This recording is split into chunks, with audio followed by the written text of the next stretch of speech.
the ability to control both your audio and video. So if you don't want to be seen or heard, there should be a control bar in Teams in the upper right corner of your screen. I will address the folks on the phone only, but for those of us connected through Teams, in the upper right you should see a small microphone icon. That's how you would mute and unmute. And there's a small camera icon, and that's how you would turn off the camera of you being displayed to us. If you are running into some connection issues, if things start getting choppy via Teams, there's a sort of a 3-dot ellipse button on that same menu bar that you click to get another menu to pop up. And on the bottom of that menu, it says to turn off incoming video. That'll limit the amount of bandwidth, and if you're having some Wi-Fi or internet issues, it'll turn off the incoming video, so obviously you won't be able to see us, but it's certainly better than nothing. So that, or you can also try to call in. So in terms of call in, for those of you who would like, who are having issues with Teams or for whatever reason, on the website, there is a call-in number and a PIN number that you have to enter. I have it right here on my screen if you want to jot it down, and I will read it out loud for those of you ready with a pen. It's 1-414-435-2078, and then you will be prompted to enter a PIN number, which will be 678-191-054, and hit the pound key. And that would be how you would connect via phone if you're running into some Teams issues. We will be, as Jason said, to keep this orderly, we have 60 or so people in the room here, so we're going to be muting everybody. Again, if you are on Teams during the question and answer period, to unmute yourself, you hit the microphone button. For those of you on cell phones, in order to mute and unmute, you need to hit *6 on your phone. So again, *6 on your phone will toggle mute and unmute. So again, we are going to mute everybody, but then we will provide obviously an opportunity for question and answer. I will deal with those specifics when we get there, but generally speaking, for those of us in Teams, there's a hand raise function. It's on the same menu bar. It's a little hand icon that'll indicate that you have a question. So we would encourage you guys to use that, and then we will go through the folks with Teams questions first. Obviously, that feature is not available to the folks on the phone. So in order to keep this orderly, we think the way we will go about this is that we will go through the questions for the folks on Teams first, and then I will ask all phone users if they have questions to simply hit *6 on their phone, which will unmute. That'll indicate to me that you have essentially your hand raised. I'm going to then jot down all those phone numbers. I'll mute everybody again, and they will just call you individually by your phone number to ask if you do in fact have a question. And I believe that covers everything, Jason, so I will hand it over to you. Just one more thing. I do see that we have quite a few of you calling in by phone.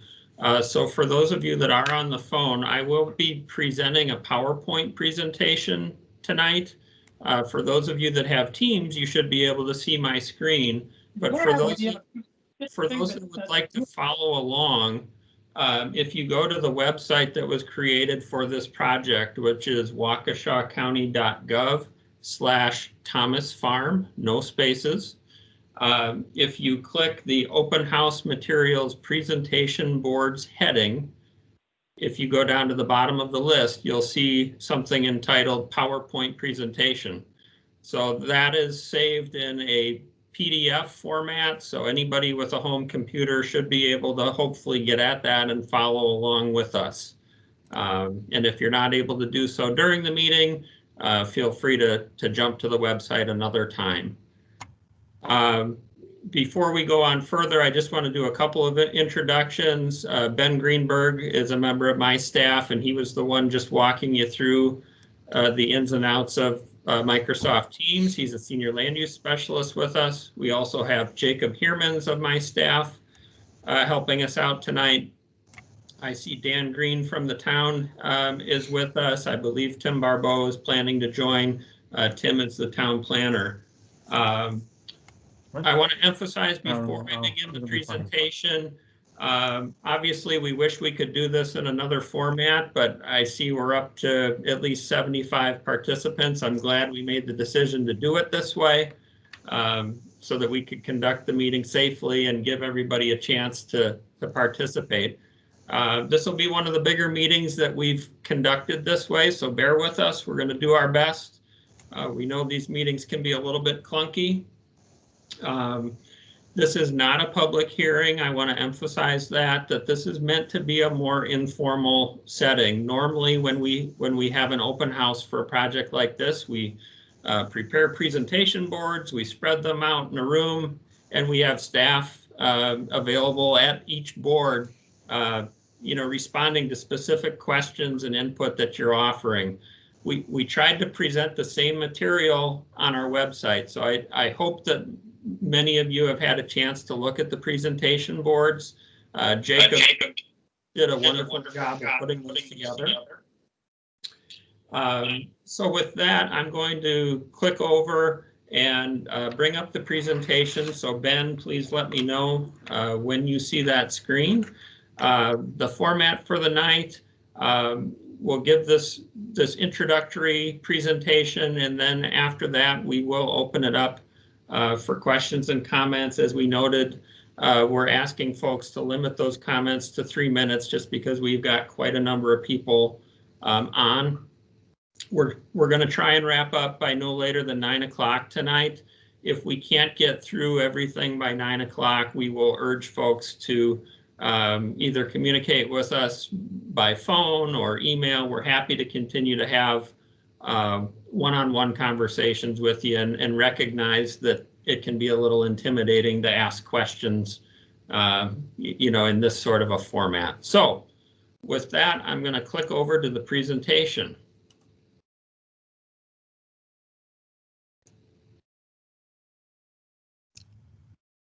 It's on screen. Okay, thank you, Ben.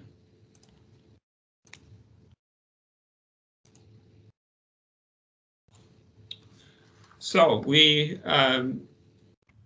began working on the Thomas project shortly after the public hearing, roughly almost about a year ago now.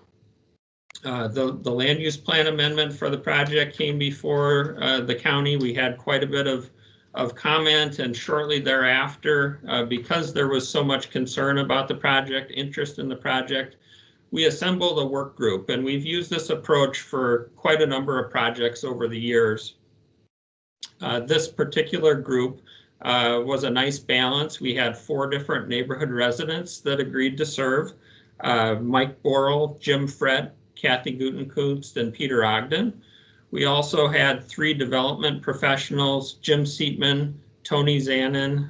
Tony is an engineer with Pinnacle Engineering. Jim is one of the leaders of Seatman Development, and then Craig Caliendo of Kingsway Homes. And then we also had ownership representatives along with county and town staff. We met 5 different times initially over the summer to look at research, exchange ideas, and work through the challenge of trying to ensure that all stakeholders were heard. We then came back together in November for a final meeting after staff had worked a little bit further. The project objective was to solicit input from a varied group of stakeholders regarding the future use of the farm and the surrounding neighborhood. And we wanted to consider neighborhood owner, municipal, and developer interests to balance neighborhood compatibility, economic development, and natural resource considerations. Considerations for the project: identify compatible land uses, consider town and county plan objectives. Both entities have adopted land use plans. Consider market and major transportation corridor trends, recognizing that we're along I-94 and a frontage road of I-94. Consider development scale and open space. And then finally serve as a resource for future code and plan amendments. The priority topics revolved around land use, density, open space, building height, And we also considered infrastructure and transportation, market trends, tax base, and land values. We started, and we'll begin here today by walking you through some of the resources that were used to help the group come to their recommendations and decisions. And again, I want to emphasize that the work group is an advisory group only. They do not have decision-making authority. That rests ultimately with the town and county committees for different aspects of the project. So these first slides that I'm going to show you, these first maps, are some of the baseline conditions that we first brought before the committee. So natural resources, as many of you I'm sure are aware, the site is blessed with both wooded and wetland areas and has some tree lines that provide a unique aesthetic. Everything in the green color, the dark green color, is an environmental corridor. Roughly half of that environmental corridor is upland, in other words, non-wetland environmental corridor. So that acreage is generally along the Lake Country Trail and down to the central part of the site. And then there's a large area of wetlands, both in the central part of the site, along with over to the northwest corner. The orange color that you see on the far right-hand side of your screen is high bedrock conditions. So high bedrock can be a limiting factor for basement construction. Our developer representatives indicated that it adds significant cost and complexity, not just for basement construction, but also stormwater siting and that sort of thing. A relatively flat site, the most slope that we find is in the north part of the site, again, as we get closer to the Lake Country Trail. Existing land use, just to kind of highlight what's out there today. In general, the immediate abutting properties are single-family residential and relatively low density, but we do have a mix of uses in this neighborhood. Multifamily occurs in several different instances. The High Ridge condominiums and the Gulf Ridge condominiums, respectively, to the west and east, are in the orange color on your screen. And then you can see the Oakton apartments up towards Pewaukee Lake, and then a couple of condominium projects over just outside of what we called the neighborhood for the sake of this project.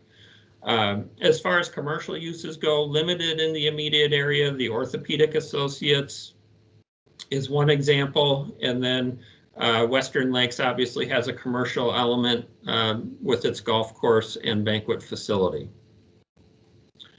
Town and county land use plan, the existing adopted plans show commercial and office park use for the acreage along I-94, and generally about halfway north on the property. The plan designation then changes to suburban density 1 residential for the north part of the site, and that's a 1.5 acre per dwelling unit category. We also have areas of primary environmental corridor. Primary environmental corridor areas are identified for preservation, or at most 1 dwelling unit per 5 upland acres. So our starting point here, if nothing were to be done from a land use planning perspective, the plan would only allow for commercial and office uses. So part of what this group has been exploring is whether that's appropriate or whether other uses such as residential, senior uses might be appropriate. As I mentioned in the first slides, we did look at assessed value. Part of the reason for that is what we were hearing in the early going was an interest on the part of the town to expand tax base, recognizing that this is a very well-located property, highly visible. As I'm sure many of you are aware, there was discussion of could this be a business park type environment. And so we wanted to gather some data and show what assessed value looked like based on land use. And so as you can see on this map, everything in the purple color kind of fell in the middle of the range, 300,000 to almost 500,000. The orange color, which encompassed a couple of the adjacent neighborhoods, was below 300,000. And then finally, the red color is more than $500,000 per acre. Somewhat surprisingly, I think even to staff, was that the High Ridge Condominiums project ended up turning out to be the highest valued land use within our project area. Just a little bit more valuable than the Orthopedic Associates property, I think around $900,000 per acre. The business park in the city of Delafield, just southwest, so we included that for reference. You can see that it came in also in our middle range. So in some instances, higher density residential use outperformed business park use. Another slide on this topic, we looked at several different business parks within the Lake Country area and a little bit beyond of Waukesha County. What we found again was that per acre values generally range from $400,000 to nearly $700,000 per acre. And we looked at business parks specifically that were, like I said, in the immediate setting in fairly parallel communities. We looked at specific values for several different types of uses just to show what we found relative to senior type projects.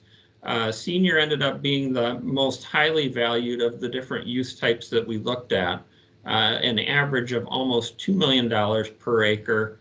A couple of the sites that we used for analysis purposes, one in Summit, Lake Country Landing, and we'll show you pictures of that later, came in at about $1 million per acre. So the size of the site matters as far as getting up to those $2 and $3 million ranges. You really need bigger, taller buildings, generally denser development. We also talked about a recent business park study that the county engaged in along with Sewer PAC. We also worked with developers very similar to this project that are active in the industry. And this study was just completed a few years ago. And we're highlighting the town of Delafield here in the red outline. This study identified any property that is 20 acres or more in area and met a number of other criteria.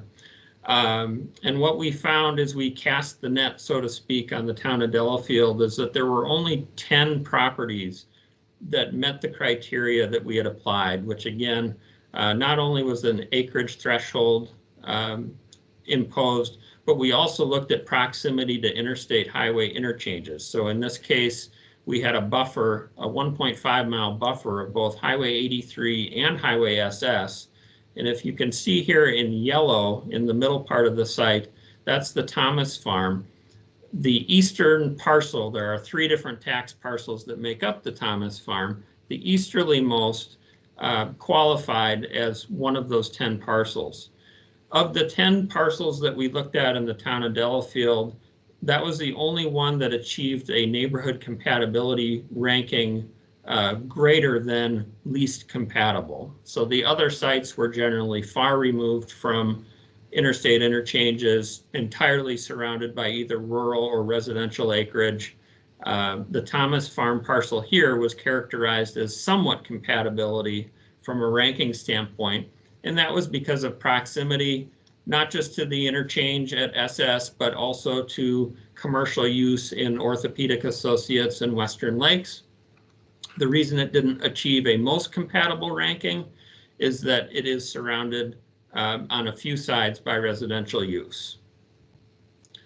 We also looked at census data. Town of Delafield, not unlike Waukesha County, the biggest trend that we're seeing is an aging population. So you see that the 2000 census, both the town and county were around 10–12% of the population being 65 and over. A pretty solid increase already by 2019, almost 19%, a doubling in just 2 decades. But even more impactful will be the way the numbers are looking out to 2040. Almost 26% of the county's population is projected to be 65 and over. So something to keep in mind as we're planning not just this project, but all planning. We also took a look at traffic generation, and these are right out of the ITE trip generation manual that's used by traffic engineering professionals. What you see is that this is surprising to some folks, but single family use is actually the highest residential trip generator of those listed on your screen. Senior use, not surprisingly, because seniors, some of them aren't driving, and those that are oftentimes retired, is a far lesser trip generator, about 1/4 the trips generated by senior. And then multifamily is in between. It depends on whether we're talking about a lower rise development or a mid-rise development. You can see 5.4 to 7.3 trips, again, lower than single family residential. We also examine commercial, office, and light industrial uses, and this is not apples to apples to the residential, because this is expressed in trips per day per 1,000 square feet of gross floor area. What I want to emphasize here is that there are a couple of things that kind of jump off the page as far as heavy trip generators. Shopping centers, not surprisingly, are top of the list at almost 38 trips per 1,000 square feet. Our committee did not spend really any time talking about conventional retail or shopping center type uses, recognizing that it just wasn't the right fit for the surrounding neighborhood. The other big trip generator on this list is medical and dental office. We also looked at mixed use examples in the area for context that are located along major arterials. So this is an example that the committee examined in the city of Oconomowoc. This is along Highway P. Highway P is the major north-south road in this area. There's also a county trunk on the north side of the project area. What we have here, we've labeled with a number, the corresponding picture. So this is a neighborhood that begins with commercial use out along Highway P, the Piggly Wiggly development, if any of you are familiar, Tobin's Pharmacy, formerly in the area. And then it transitions to multifamily. So the number 4 exhibit is apartments. And then it transitions as you continue going west to condominiums for number 2, the Glen of Oconomowoc. And then finally, senior uses in the southwest corner and single family uses just to the north of that. So this is an example of a number of use types that have all been arranged and actually integrated into one single neighborhood in many different ways. And again, you can see the value per acre, just like we had seen at a countywide trend as we played it out locally. Condominiums, again, were a pretty high value use, as was senior. This is another example that I'm sure many of you are familiar with. This is the City of Brookfield Capitol Drive corridor. So the Sendix retail and office development is on the corner. Office buildings, Vincent Park just to the west, that's picture number 2. And then the neighborhood has transitioned in more recent years. They've seen multifamily development, Prairie Walk at Town Center, along with some senior projects. And that acts as a transition to a pretty high-end single-family subdivision, the Vincent Park subdivision number 4. We also used a lot of examples as we talked about density with the group. It's always kind of difficult to talk about numbers without having something that you can relate to. So I'm just showing you one representative page. We probably had, a dozen or 15 pages worth of images to try and help folks get their arms around what different densities look like. And so these examples that are on your screen here are relatively low density. You'll see that Gulf Ridge is a local example that we included, 1.4 units per acre. The committee also looked at a number of examples throughout the area of different use types. And again, we continued to show units per acre so that folks could relate. This is an example out at the Pabst Farms development. These are pretty new condominiums. So 2 units per building. It's called The Crossing at Pabst Farms. The density here just within the yellow area, so that excludes common open space areas and stormwater, is at 5 dwelling units per acre. This was a use type that our work group really liked. They classify this type of use as luxury condominiums, and generally the group felt that this use type could be an effective fit on this site.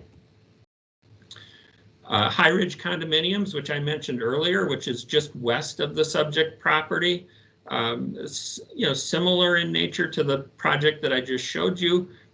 This project comes in at just about 3 dwelling units per acre, and you can see that the green space was pretty substantial on this site. There are wooded areas both along the county trunk highway and to the north, separating the single-family subdivision to the north.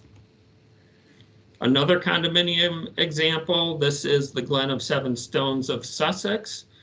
A little bit higher density than the project that I just showed you, 4.3 dwelling units per acre.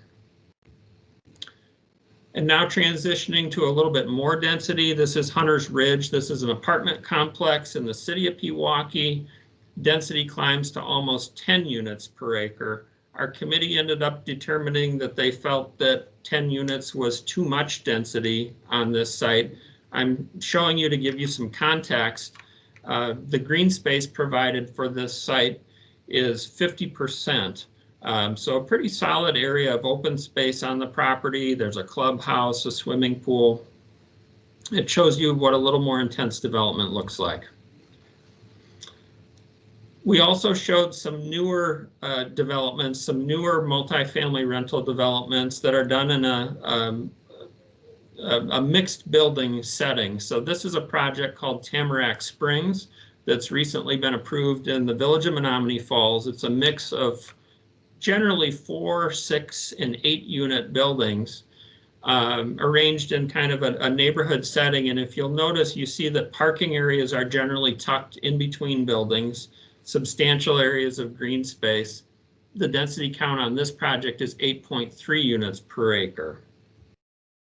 And this is kind of a sister project to that Menomonee Falls project. This one is actually built in Hales Corners. It's called Falcon Glen, done by Wimmer Communities. And again, a similar format, a mix of building types. And our reason for showing the committee this type of development was there tend to be perceptions that multifamily only comes in one form, that it's only large 16-unit buildings. And what we're seeing is diversification in the marketplace and some interesting new designs coming forward. Some high quality building materials used here. The developer was intentional about using different color palettes and using different architectural elevations to provide variety to the development. This is an example of another multifamily rental project called Prairie Walk. It actually was one of the examples on the Brookfield Capitol Drive mixed use neighborhood slide I showed you. Prairie Walk is 2 different buildings, 2 standalone sites. These are a little bit bigger buildings, 20 units in the 2-story building, 36 units in the larger building. Our committee really liked the architectural style and the details, the high quality materials that were being used. And so we wanted to show the committee that high quality and attractive materials can be found in both instances, both smaller buildings and larger buildings. With the larger buildings, you're generally going to be able to achieve a little bit more open space on a site. And I should say that multifamily rental was one of the more difficult topics that the committee navigated. Not all were comfortable with something that included buildings with more than 4 units. Ultimately, the committee settled on one single area where multifamily rental would be allowed. And I'll go through that in more detail as we go into recommendations here today. This is another exhibit of Prairie Walk, just showing what unit sizes look like in a higher end complex like this. The unit square footages, as you can see, are between about 1,250 on up to 2,500 square feet in this project. Senior uses, the committee felt like senior might be a really nice fit, particularly in the area nearer to I-94 and the central parts of the site. This is an example called Newcastle Place in the city of Mequon. This project, if you can follow on the aerial photo, on both the west and the east side of this project area, you've got freestanding units, villas, I believe they're called in this particular case. And then the project transitions to larger buildings in the central part of the site, and also has a large conserved area of woods. This is another project that the committee spent a lot of time talking about. This is called Lake Country Landing out in the now village of Summit in the Oconomowoc area. This project was used as a good example of a project that employed an effective vegetative buffer. So you'll notice the exhibit calls out a 100-foot buffer area. So that area was intentionally set up to provide open space, substantial open space between this large building and the existing single-family residential neighborhood that's located just to the east. And over the last 10 to 15 years, as we went out and took photographs this year, we found that you really could hardly see the building anymore. And we received some comment from one of our members that lives in the area that the residents have been very pleased that this uses provide a nice transition. Now, units per acre in this case are 11.3. Senior units are typically much smaller than conventional multifamily units. The open space provided on this site is very substantial, 66%, and we found that to be true of most senior projects in suburban settings that we looked at. We also collected some information on impervious surface, so hard surface, open space, building size. What I want to highlight on this page here is we looked at light industrial, again, because that was one of the uses that the committee discussed and ultimately generally dismissed. Open space provided on light industrial sites achieved 45%. So a pretty good amount of open space for that use, not unlike what we would find in a conservation design subdivision. Office use was similar, about 40% of respective sites that we looked at were open space. We also explored building height. So we took a look both at the immediate surrounding neighborhood. The average height within the neighborhood was 25.8 feet. So that's the single family residences in the area. We looked at average height across a number of different examples. As you can see, the taller buildings tended to be multifamily residential, particularly urban density, so higher density projects than what this group was considering as being desirable for this setting. And then senior buildings and three-story office buildings also get into that 40 feet and above range. So the use recommendations and density recommendations that the committee ultimately came up with are here.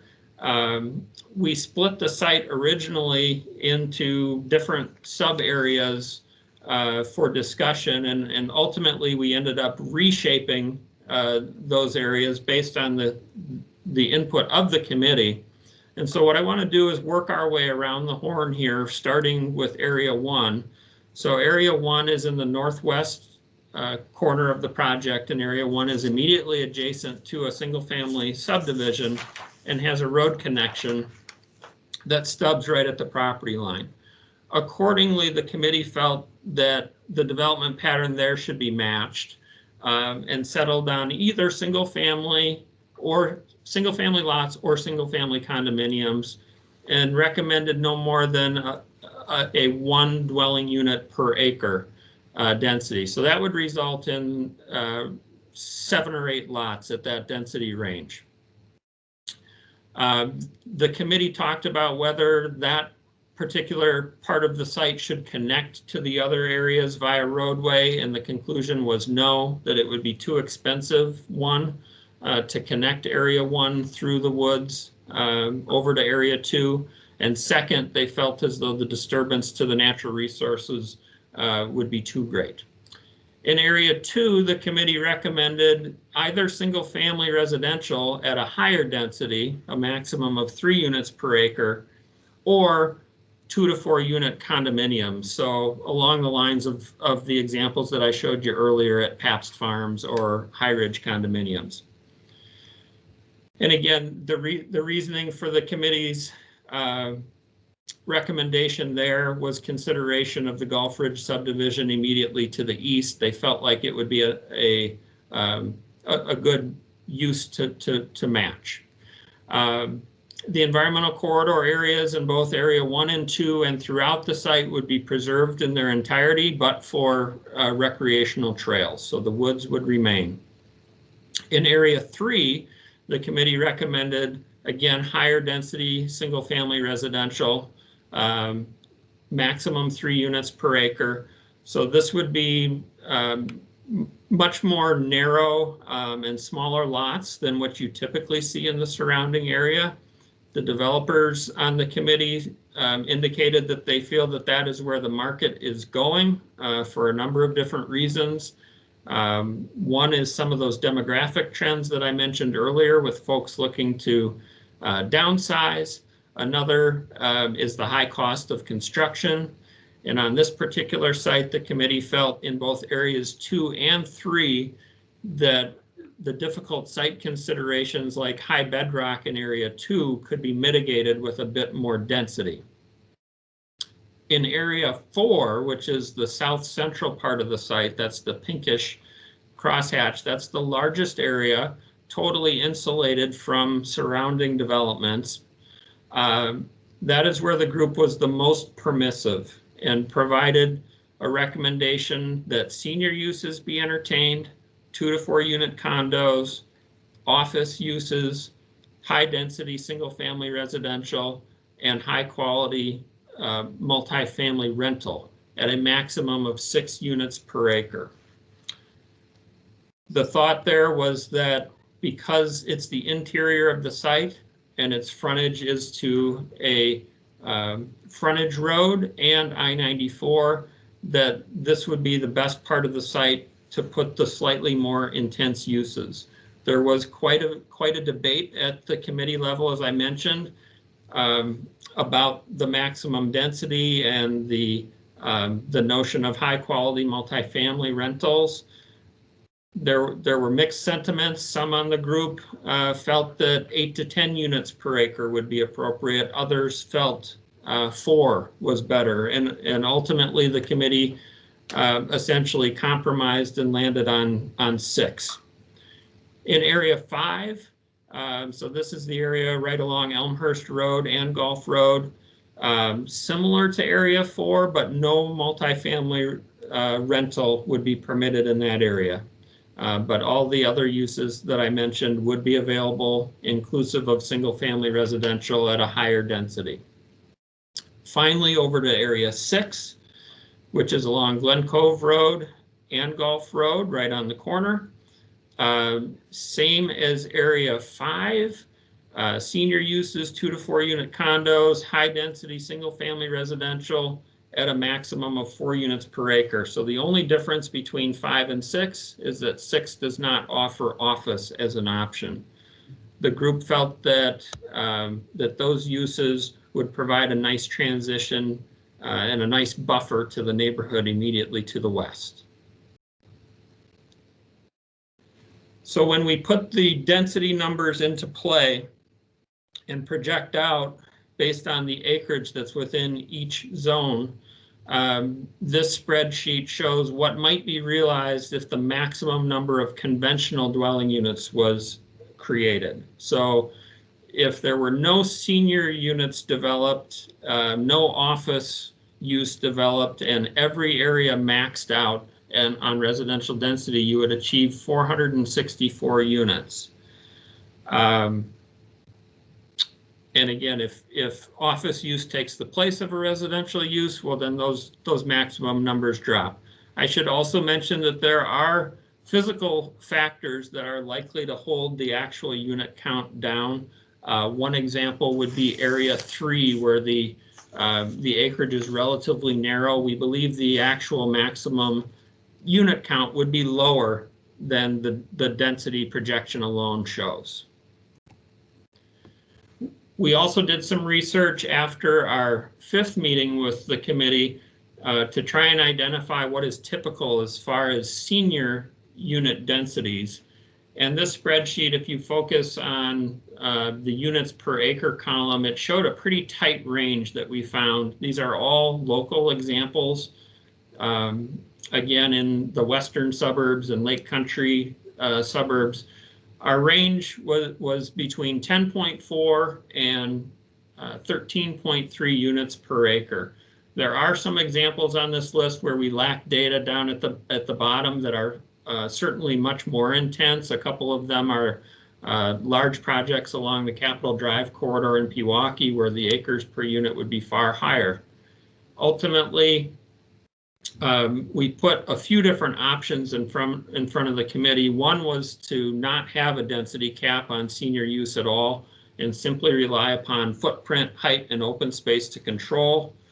I advised the committee that I was somewhat uncomfortable leaving it totally open-ended because I felt like we might have more building than sites could handle in that regard.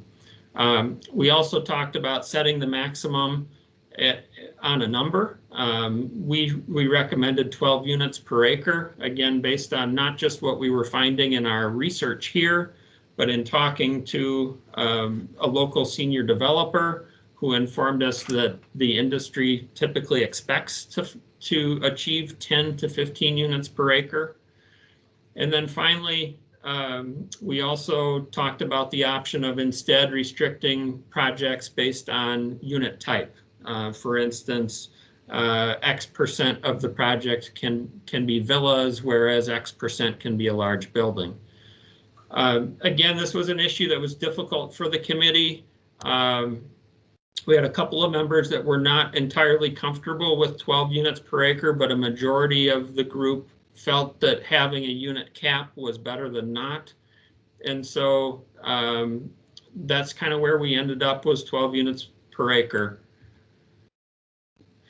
To try and help with that discussion a little bit, because comparing conventional multifamily units to senior units is comparing apples to oranges because unit sizes tend to be so different. We collected some additional data based on some of those concerns that were offered at the work group. Specifically, we looked at 2 different area projects. One is a brand new project on Capitol Drive in Brookfield called Azura. It is fundamentally a memory care or Alzheimer's type facility. The units are all smaller, as you can see, between 215 square feet up to about 450 square feet per unit. We also looked at Grace Commons, which is a large project in Menominee Falls, a couple hundred units. It has a mix of unit types, as you can see down at the bottom. The size differs significantly based on whether the units are assisted living, memory care type units. They're much smaller, again in that 250, 300 square foot range. And then independent units range all the way from 650 up to 1,500. And then casetas are similar to villas, entirely freestanding units akin to a house. So as you can see, if we think of a typical town of Delafield residence, in the neighborhood maybe being 2,000 square feet, a memory care unit occupies about 1/10 of the square footage that a conventional dwelling unit does. Going back to the earlier slides, traffic, we talked about that earlier. We know that a senior unit generally generates about 1/4 to 1/5 the traffic of a single family unit, and still less than a multifamily unit.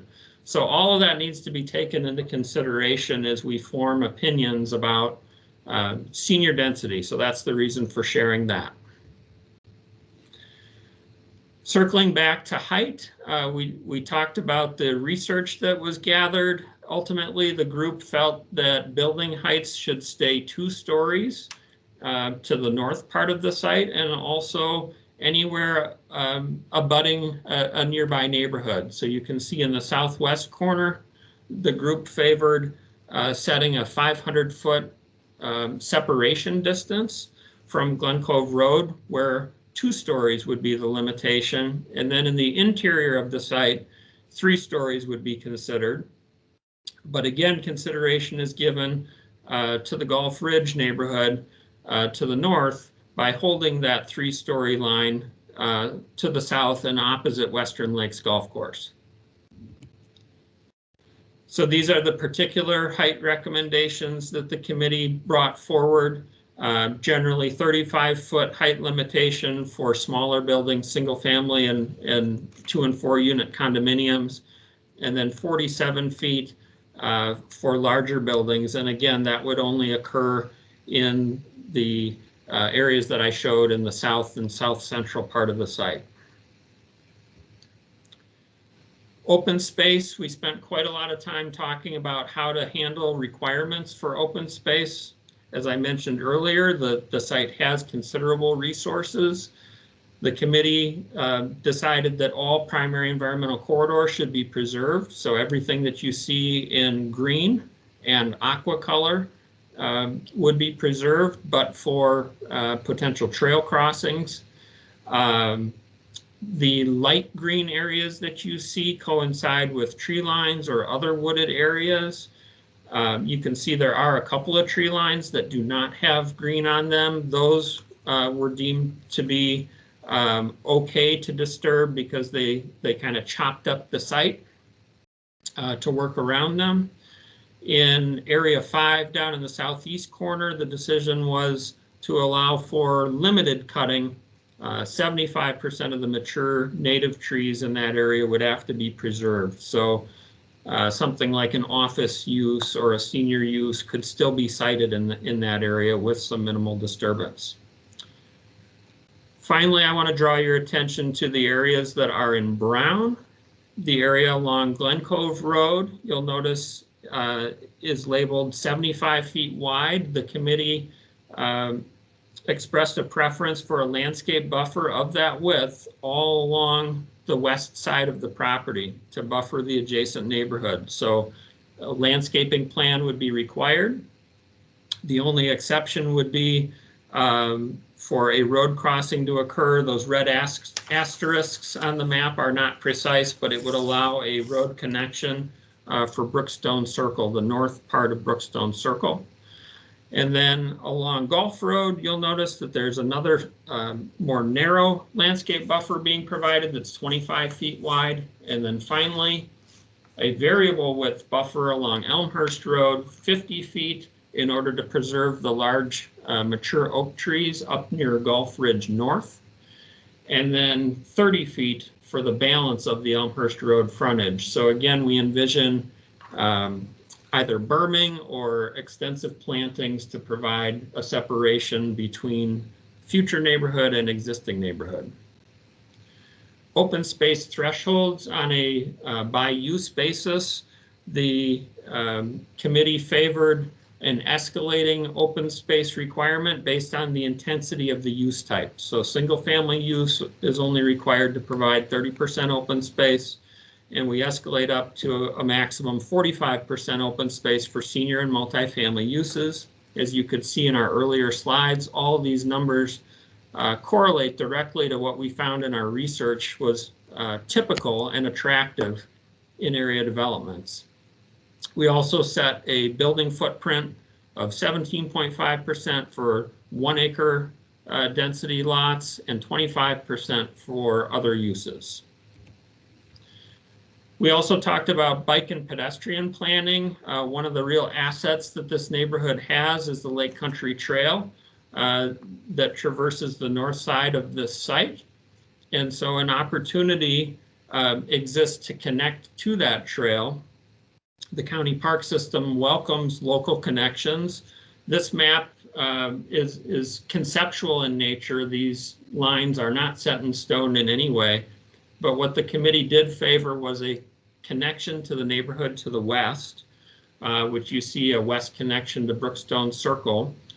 And the committee also favored a connection to the Lake Country Trail somewhere along the north or northeast sides of the property.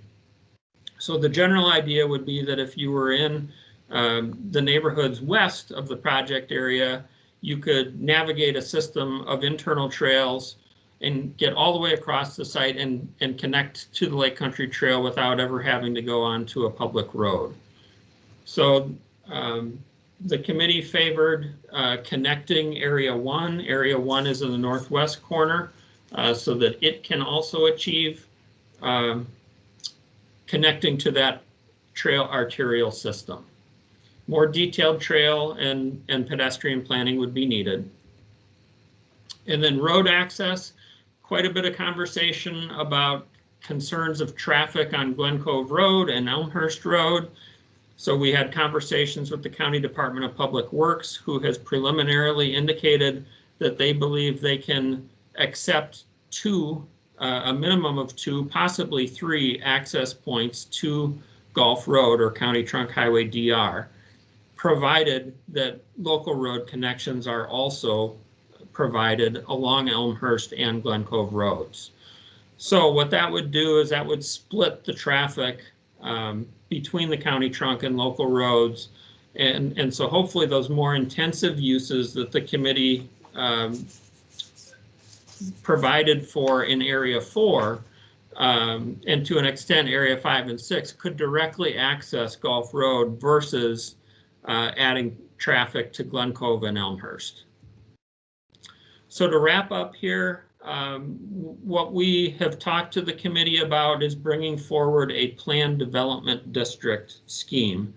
So what that would mean is that we would have a unique district for what we would call the Thomas Farm Planned Development District, and it would contain rules that would memorialize all of the recommendations that I just went through, subject to the Town Plan Commission and Town Board ultimately agreeing with those recommendations and subject to the input that we're going to get from you here tonight.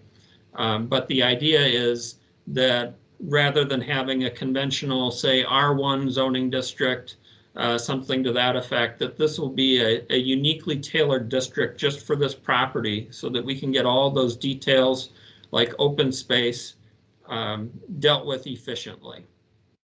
So as part of that scheme, we would require a general development plan to be presented prior to the lands being rezoned that way.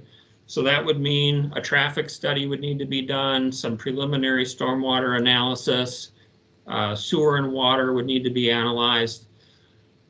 And then after that initial planning occurred, then a specific development plan would be required for each particular phase of a project. So prior to someone bringing forward a senior development project, they would need to bring in detailed architectural plans, show how they would provide their respective segment of the required trail system and what have you. So next steps, staff has been working at preliminary ordinance drafting, but again, we're looking for comment here tonight.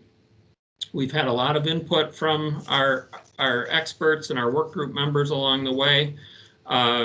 We would envision that ultimately the town, after reviewing a draft, would conduct a public hearing regarding a draft zoning ordinance for the planned development district that I described. And then the town and county would consider whether or not ultimately to adopt that ordinance. We also have a pending county land use plan amendment that we would resume action upon. And so those are kind of the next immediate steps. I'm not really prepared to talk specific dates on any of those, but just wanted to give you some idea of where the project would go from here. I put our phone number here down at the bottom. Again, we're happy to talk to folks one-on-one. Tim Barbeau is the town planner. Dan Green is the town administrator. They've been with us at every meeting as well, working closely with us. So hopefully between all of us, we can answer your questions. So that is everything that I have for the presentation. So I'm going to close out of the presentation and then ask Ben to come back on so that he can go over instructions for how to unmute yourself, and we'll go from there. So just bear with me for 1 minute here while I stop sharing my screen. Okay, Ben? Sure. So I think the best way to do this would be we're going to take questions from the folks connected through Teams first.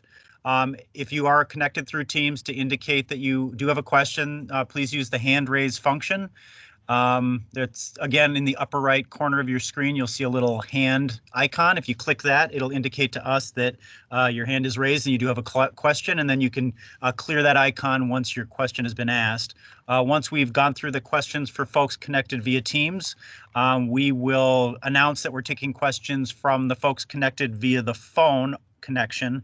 Again, you don't have the ability to raise your hand, and so what we'll ask you all to do is just indicate by unmuting your phone. Again, you do that using the command *6 on your phone keyboard. That'll unmute you, and that will be an indicator to us that you would like to ask a question.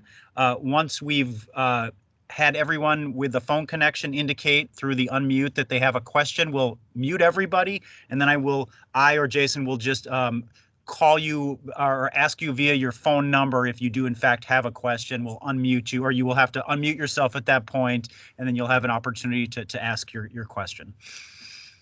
So I will give the floor back, and folks, again on Teams, please use the hand raise function. If you're having any technical issues, at the end of the Teams questions, we will then just sweep through and ask if anyone else connected via Teams was trying to get a question asked, at which time maybe just unmute and indicate that you do.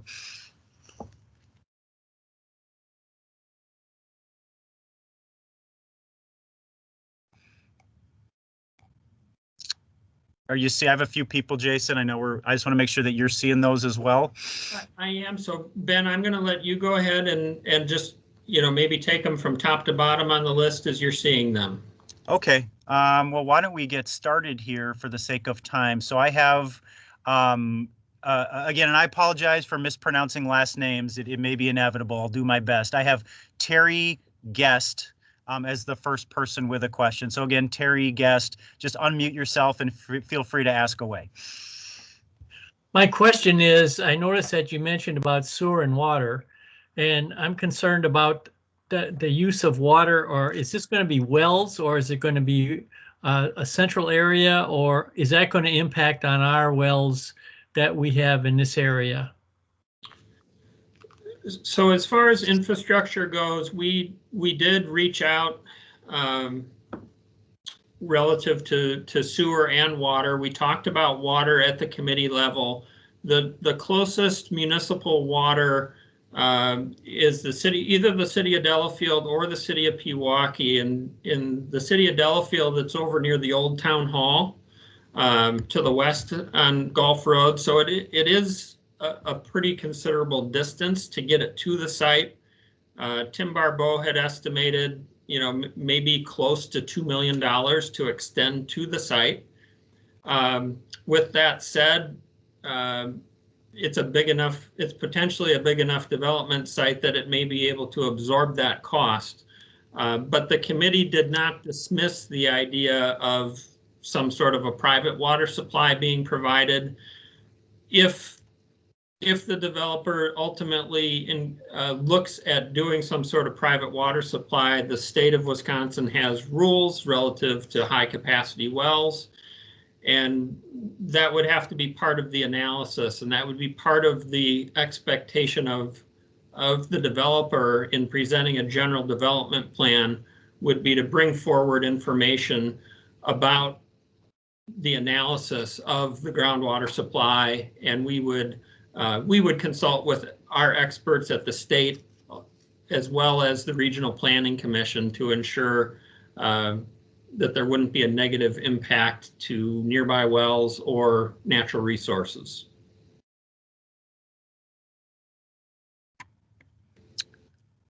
Okay, the next question I have is from Todd Cook. Yes, thanks for taking my question here. Nice segue with resources, talking about that and continuing that thought. The deer population in Delafield is out of control, has been out of control for some time. With this land kind of either being, I don't know if mismanaged was appropriate, but undermanaged as far as the deer herd, what is the town plan for helping control that, given that natural space for them will now be mostly gone? Just kind of hearing the thoughts if anybody has thought about that. And that might be a question for Dan Green or Tim Barbeau, if you'd like. I can tell you our experience has been that generally, even when properties are developed, the deer don't tend to necessarily just go away. I know that, I've heard people talk about the herd size that they see out on this property. The deer really love the landscaping in conventional yards, as you all know. But Dan, are you out there?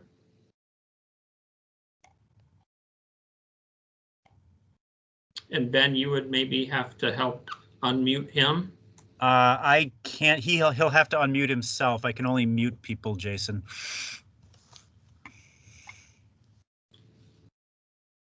So Dan, if you can hear us again, the mute function should be in the upper right of your screen, a little microphone button.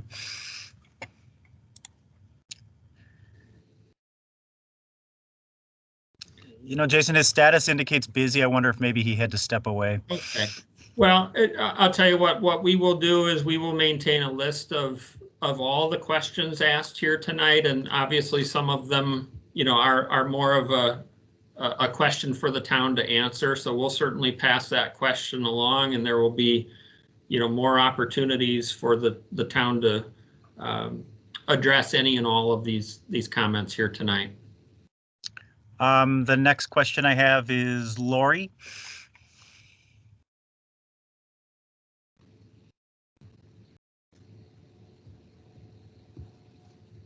You'll have to, and Lori, I apologize, Melius, you'll have to unmute to ask the question, Lori.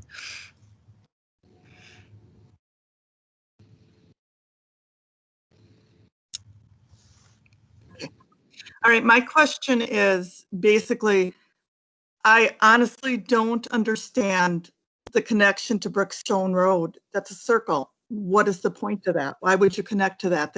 Are they just going to circle around to turn around? Why would you have that connecting through Brookstone Court? I don't really understand that.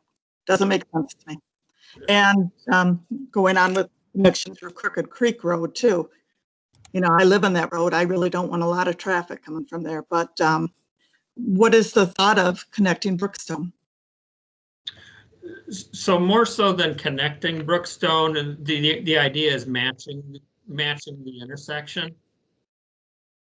All right. And as far as the rationale, Ben, are you hearing a beeping? No, I'm not. Okay. It seems to be getting better. At any rate, the reason for a connection to Brookstone Circle is that Public Works will only give the connections to Gulf Road if there is also a dispersal of the traffic to the local roads as well. And so when local roads are cited, we typically, both the town and county, look to match intersections where possible. Okay. As far as Crooked Creek Road goes, the reason that the committee landed on one dwelling unit per acre was out of respect for the neighborhood along Crooked Creek Road. Mhm. And so what you would be looking at there is a maximum of, again, 7 or 8 homes. And the committee dismissed all other alternatives for that very reason, because there's only the one logical way in and out there. And so it was out of respect for the neighborhood to the west that they were looking at very low density use there. Okay, all right, and could I just put in one little comment? It sounds like you really liked that Prairie Walk in Brookfield. I really hope you don't put anything like that in there. I really didn't think it fit the neighborhood, just to let you know that. But I know there's nothing there, but that's not really a design I think that would fit this area. Just wanted to let you know that. Okay, thank you. Yeah, and part of the reason for showing that example was just that with the larger buildings, you can achieve quite a bit more open space potentially. But understood, and you're not alone. There were committee members who felt, similar about the larger buildings. Okay. Jason, the next question is from Jim Frederico. Okay, can you hear me okay? Yep, you're good. Very good. Question is, the assumption is this is one general contractor, not split up. And then related to that is they're responsible for the at least reasonable architectural integration. So you don't, if you do put an office, for example, in the one section, it doesn't look like it's, the front of an industrial building kind of office, even though it even may be medical, and it ties in with the rest of the landscape, the homes. In other words, it's as close to as a residential view that matches the overall setting. Yes, we certainly talked about building design and architectural details and what have you. And so we envision that the planned development district will contain unique standards for architectural compatibility. As far as the question about one developer, that does not necessarily have to be the case that one individual developer comes in and does this whole site. We think it could happen either way. There could be a large entity that acts as area-wide developer, or we could see this as a series of, 3, 4, 5 different projects. But we will be introducing language that again calls for a high level of coordination and compatibility. The committee favored requiring language that talks about four-sided architecture. In other words, not just dressing up the front side of the building, but ensuring that all 4 sides have a look of quality. We'll be writing in standards about building colors and building materials. A lot of these details will be decisions for the Town Plan Commission. We think that there may be room for a subsequent effort. We had put a lot of different examples in front of the committee and asked about architectural preferences, and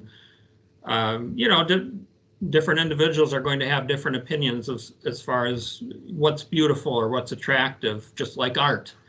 And so one of our developer representatives suggested that it might be productive for the town to engage in a subsequent effort to do some design preference work to try and set the expectation a little bit further. But we'll certainly be putting in a number of safeguards into the language of the district itself. Related to that, and that makes sense, so thanks. But related to that, is there a limit to stagger of timing for all the developers to be A, selected, B, to have designs that come together so before it gets too far? In other words, if somebody doesn't come in later on, people have changed inside of the organization responsible in the planning commission. Next thing you know, you've lost that control. Is there anything to help limit that? I don't envision establishing a particular time frame for when each phase must develop. Development projects can take a very long time, particularly when they're larger, to build out. So I think the safeguard is writing all of these details and these detailed requirements into the zoning ordinance. So that's as permanent as you can get in the planning and zoning world. What that means is any deviation from that has to be approved, not just by the town, but town zoning ordinance changes also need to be approved all the way on through by the county board. So it's a pretty significant exercise to change those rules. So that's part of the idea, understanding that plan commissioners and board members come and go. So we'll do our best to write a really good set of standards that stands the test of time. So then that just answers all of them. And the very last one related then is, as it is staggered, as there are people that change, but the bottom line, they're held to the legal written document of guides for that. Do each one of those end up being re-available to us, to the public in the area, to see that before it gets completed, even though we may not have any recourse because they've done it all to the letter of the document? But does that come back to the public, or once we make this decision, for example, in the next, whenever the next event is to make the final decision, that just stands and we're not involved again for the next 10 years if it takes 10 years? What we envision is that the higher intensity projects like senior use, high quality multifamily office, that those types of uses would require a public hearing, so that the project details, can be seen by the neighbors on a project by project basis. And then as far as, if there was a proposal to change the rules, say that a developer or subsequent plan commission wanted to change some of the design guidelines that are set forth in the ordinance, again, that would be something that would trigger a public hearing, and at least the nearby neighbors would receive notice of that and have opportunity to comment. And that's, again, part of the advantage of doing this as a rezone action. Okay, thanks, Jason. Sure. Hey, Jason, can you hear me now? Yes. Hi, this is Dan. Sorry, I had my computer plugged into a docking station, so it wouldn't let me speak. Just a comment about the deer population. I submitted a comment on the chat, but we do have a deer management program we're working with the city of Delafield on.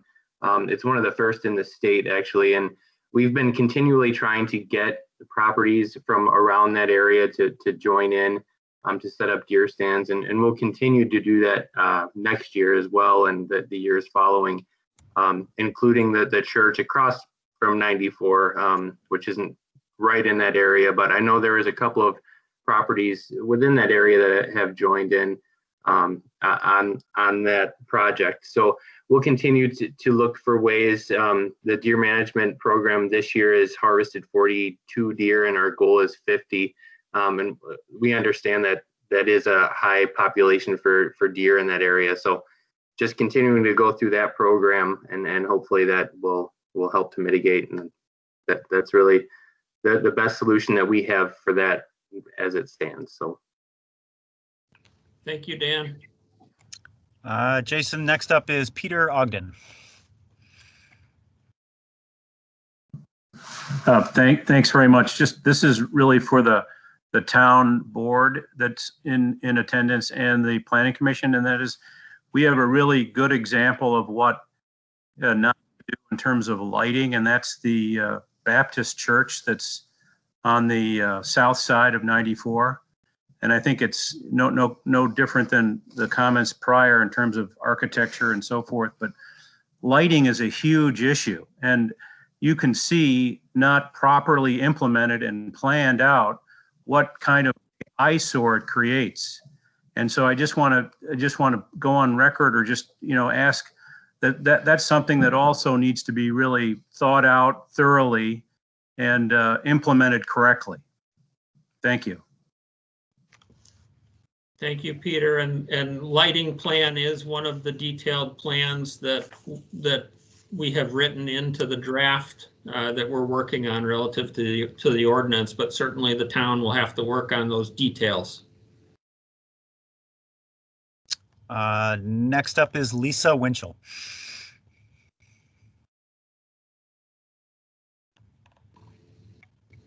Yeah. Hi.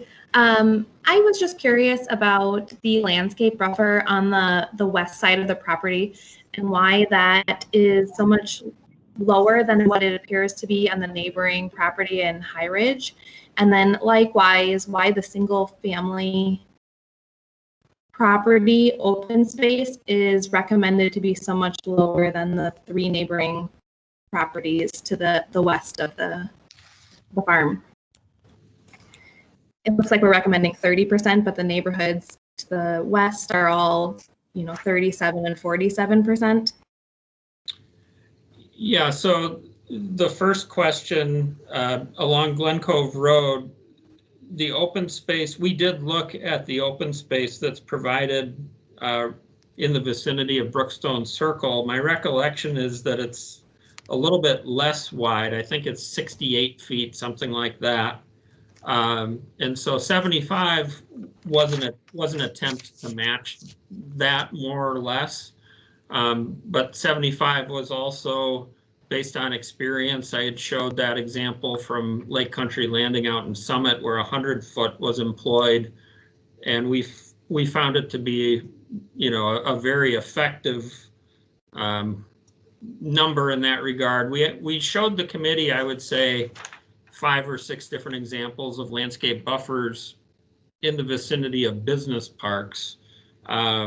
75, my recollection, was far and away wider than any of the examples that we looked at. So I think that's going to be a really effective number there. And then the second part of the question, as far as open space in abutting neighborhoods, my recollection, without going back and looking at all the numbers, is I think we've got kind of a mixed bag. I want to say some of the developments in the area are maybe just under 30%, and others are somewhere in the ballpark of 40. I think average is maybe 40. The reality of it is that in area 2, as a for instance, because all of the environmental corridor is going to be required to be preserved, area 2 is going to achieve more than 30%. They're going to achieve more than 40% without us even applying that standard. So area 3, yes, 30% might be a little bit less than in some of the abutting subdivisions, but the rationale for the lower percentage threshold is that it's a lower intensity use. And area 3 is dominated by a couple of natural buffers. Well, one being an artificial buffer, the 75-foot that I just talked about, but then the natural buffer of the wetlands and the environmental corridor on the north side. So that was kind of the rationale. Okay, thank you. Mm-hmm. Next up is Lisa Koenig. Hi, good evening. First of all, Jason, I'd like to thank you and your committee for all the work and obvious research that you've done, and your presentation I thought was excellent, so it's allayed some of my concerns. But I do want to go back to the question about Crooked Creek Road, which was brought up earlier, because I do live on Crooked Creek Road.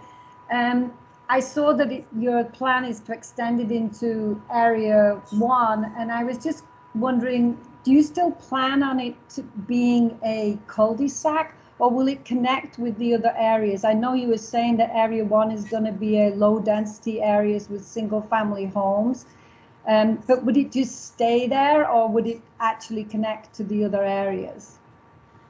Yeah, the committee explored other potential options and dismissed them. They felt strongly that it should be a cul-de-sac and a cul-de-sac only.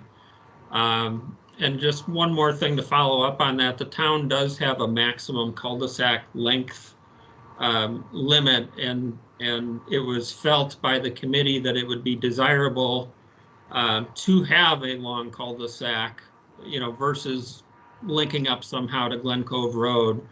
Obviously, if it's just the cul-de-sac serving 7 additional lots, that's going to be the lowest impact outcome that we could find. Okay, that's great. Thank you very much. Appreciate it.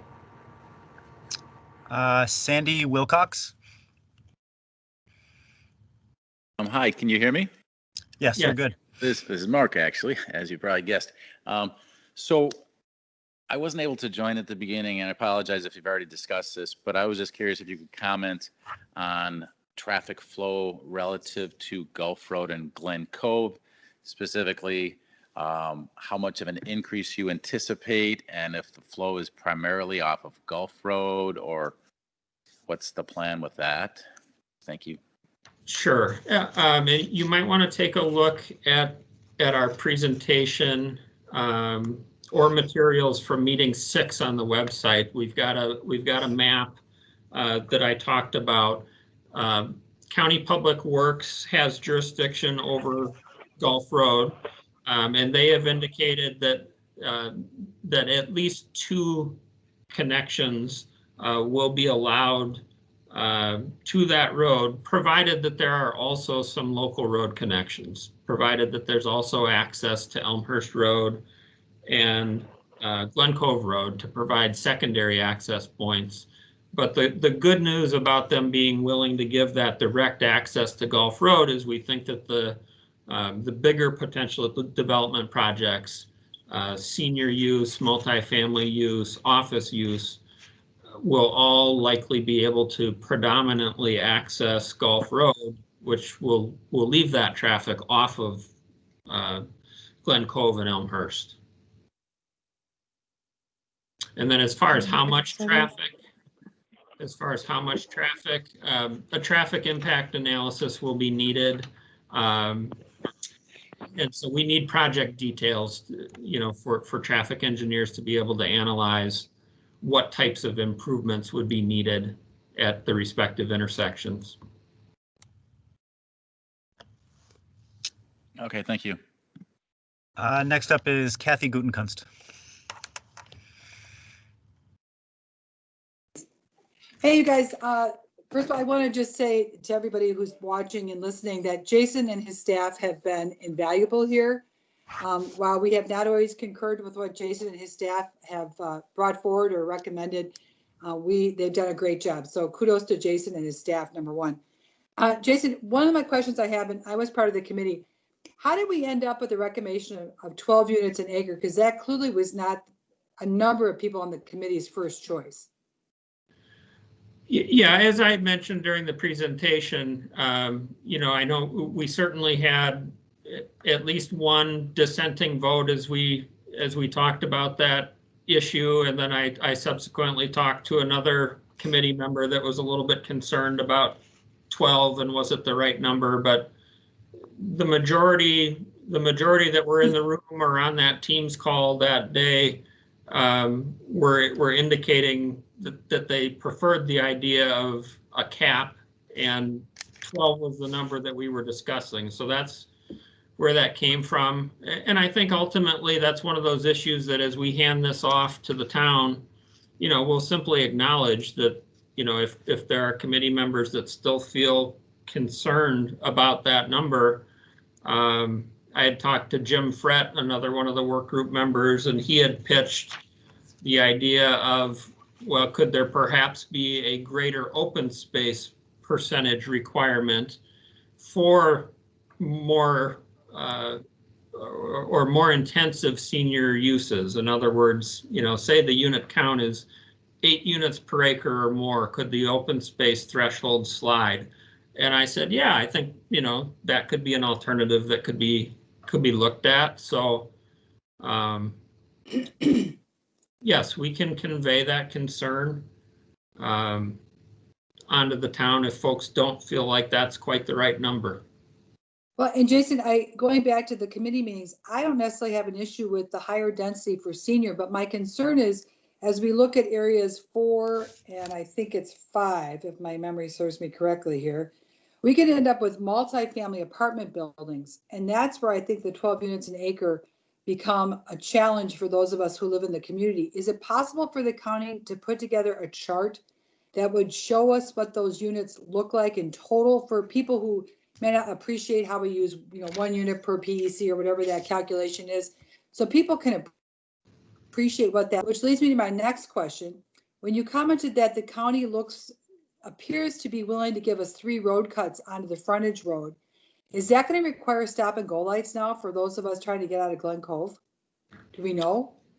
Well, I think the safer number to use is 2 access points. They've said that a third would be, highly dependent upon the results of a traffic study.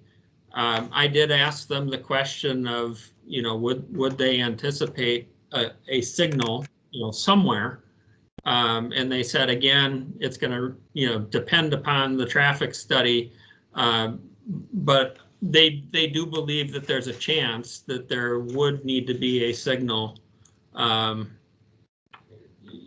As far as where it would occur, they're not sure, but somewhere between Elmhurst and Glen Cove, they think there's a chance that there could be a need for 1 signal.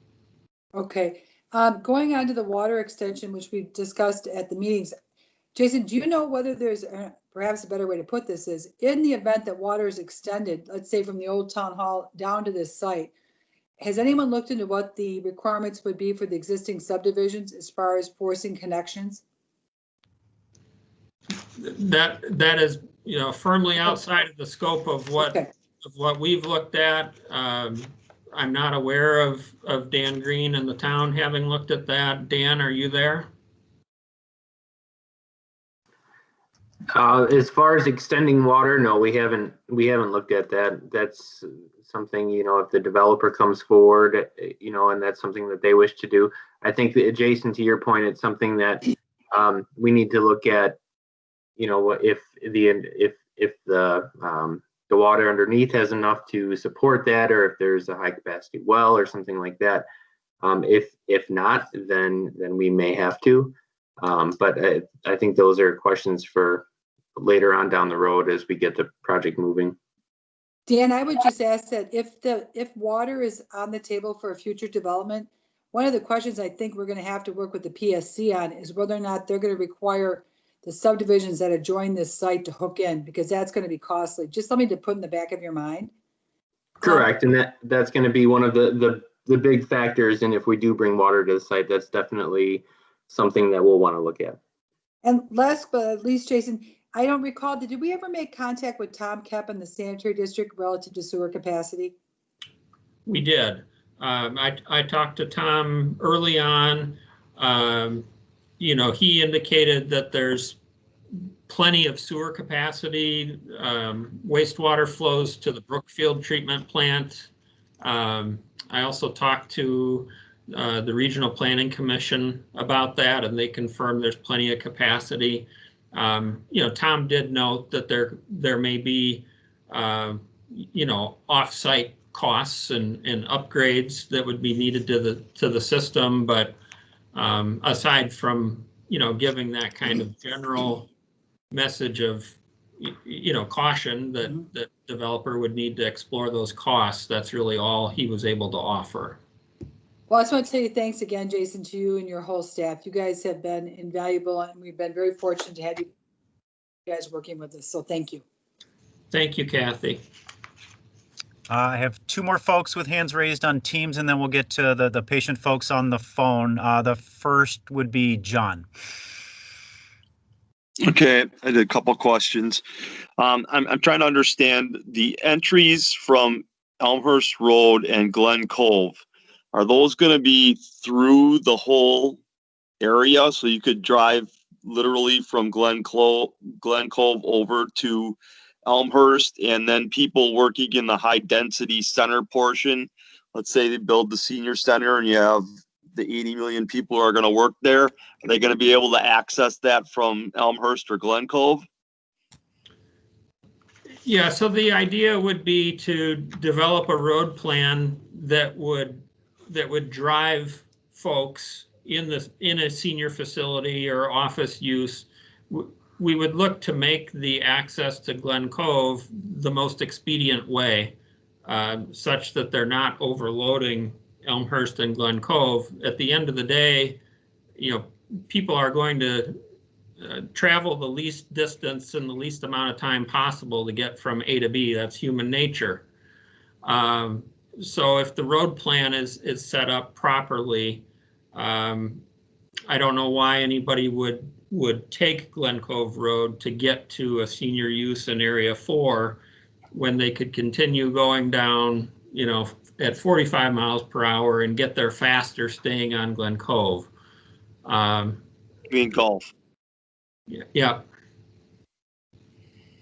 Okay. Those buffers that you're talking about on Glen Cove and on Elmhurst, are you measuring those from the edge of the road, or are you measuring them from where the town's property ends, which is probably 10 feet further in, since they own, 30 some feet from the center of the road? Yeah, we've got them depicted from the edge of the existing right of way. So not, that goes beyond the edge of the road. So there's a little bit more of a bonus, so to speak. There's bonus green space that's, the east part of the Glen Cove Road right away that's just beyond the road. Okay, and then can you explain the thought process behind 3 units per acre in Area 2 and all of the adjacent housing is one unit per acre, and there's we have outland between the golf course and Gulf Ridge? Yeah, the committee talked a lot about density, and specifically in Area 2, because of the presence of high bedrock, the development representatives and the engineer we had on the committee felt strongly that additional density would help to offset the high costs affiliated with that bedrock condition. Plus, they just felt that that condominium development in particular there might be very attractive with the way the land orients to the wooded area in the north part of that site. So that was kind of the rationale.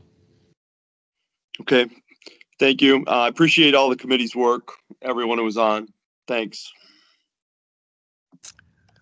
Okay, Jason, we're going to go to James next, and then I know I have 2 more other folks who just popped up with hands and teams, but I want to get to the phone folks that have been waiting patiently. So we'll take James's, we'll go to the folks on the phone, and then I'll take the remaining folks that have their hands up with teams. So James, go ahead.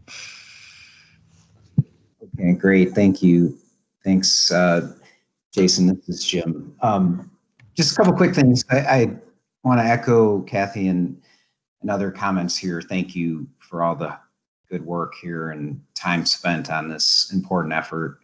And thanks to, at one point we had almost 100 people on, which is actually more than that because there was multiple people in the room like we have here. So thank you. Just a couple quick things. I just wanted to echo again the density concerns. I certainly, if we can balance it with green space, that helps. I still, as we talked about, I don't know what the right number is, obviously. The 464 seems high, especially when I think, as Jay mentioned, the surrounding areas, basically around the entire piece of property directly adjacent, are all 1 acre, 1 unit per acre or so, and this would put it at, if we stayed with 6 units per acre, I think we were still in Area 4, we're still at about 4 units per acre in general across that 150 acre piece of land. So just still not real comfortable with that piece, but I'm real happy with the vast majority of the progress we made here. And I think the 12 units per acre per You know, for the senior living, we somehow have to cap that. I know we talked about, can we, you know, it's not likely to be that, but if, you know, if that continues across the three areas across the frontage row, that would be a really sizable amount of units. Granted, understand the size of the unit and the traffic would be much less there, so acknowledge that. So I think we still have to just kind of, we got to understand that as part of the ordinance and have some sort of cap. And I don't know what that is and how to do that yet, but otherwise, again, thank you for you and your team's efforts here, and the committee, and, you know, all the residents that have been involved to this point. So thank you. Yeah, and just a couple of things to comment on. I neglected to mention earlier, I know we've had a couple of comments about senior and traffic. When we talk about the number of trips per unit, that does factor in even the workers. So the main source of traffic in senior developments is the workforce, not the residents. Obviously, when you have villas and independent living, you'll still have some traffic from residents, but as far as the overall numbers go, I know I've talked to a couple of you.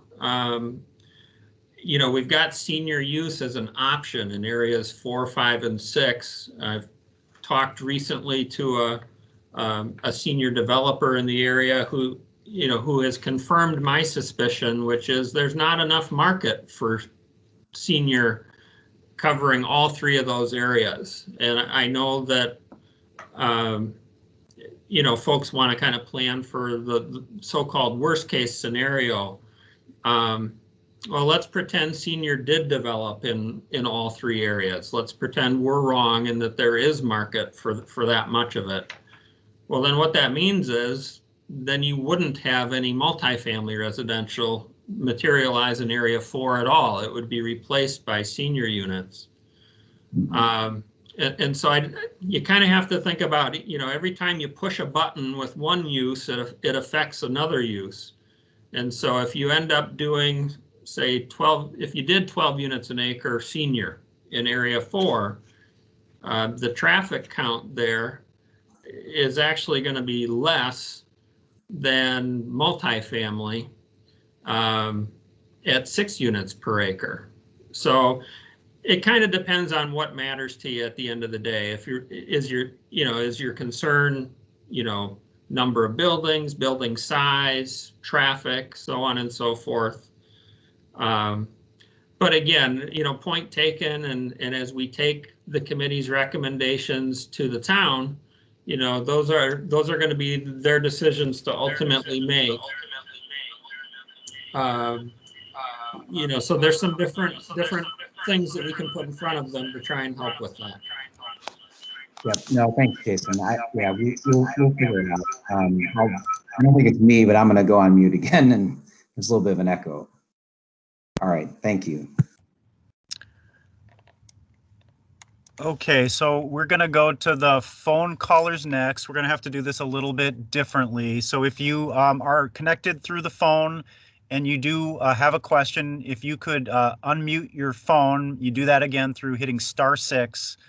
So I'll just wait a second for everybody who has a question with a phone connection to do that. I'm going to jot down everybody's phone numbers. I'll remute everybody, and then I'll call you individually by your phone number. So this may just take a moment. I want to jot everybody down here. Just a side note, there are a couple more hands raised. Yep, and I did see that. I just want to get to the phone folks first. So again, if you are connected through Teams, feel free to raise your hand. We'll get to you as soon as we're done with the folks on the phone here. Just trying to make sure that some folks who've been waiting a long time don't have to wait forever here. I just want to let you know that I haven't been able to raise my hand. It's not allowing that. So I just wanted to know, I'm on Teams right now. This is Janine Burrell. Okay, let me put you on the list. I'll just call you in an order if you don't mind. Thanks for letting me know. I have heard of some glitches with Teams for that with that function. Okay, well, I don't give it one more second here. I see 2 folks with a phone connection that want to speak. So I'm going to go ahead and I'm going to mute everybody again. And we'll give everybody another chance here. We still have some time. Okay, so everybody is muted. The first question would be the person calling from the phone number 262-391-4189. Again, you'll have to unmute your phone again to ask your question.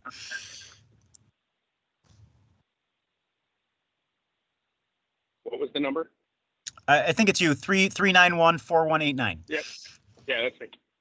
Joe Wolfley had a question regarding the map that pertaining to property values and assessments. I'm assuming that map was generated to imply that the new construction would be matching a similar surrounding property assessment. And if that is the case, then I'm curious as to why the whole of Glen Cove, Oakton, Lewis Avenue, et cetera, were all left off of that map.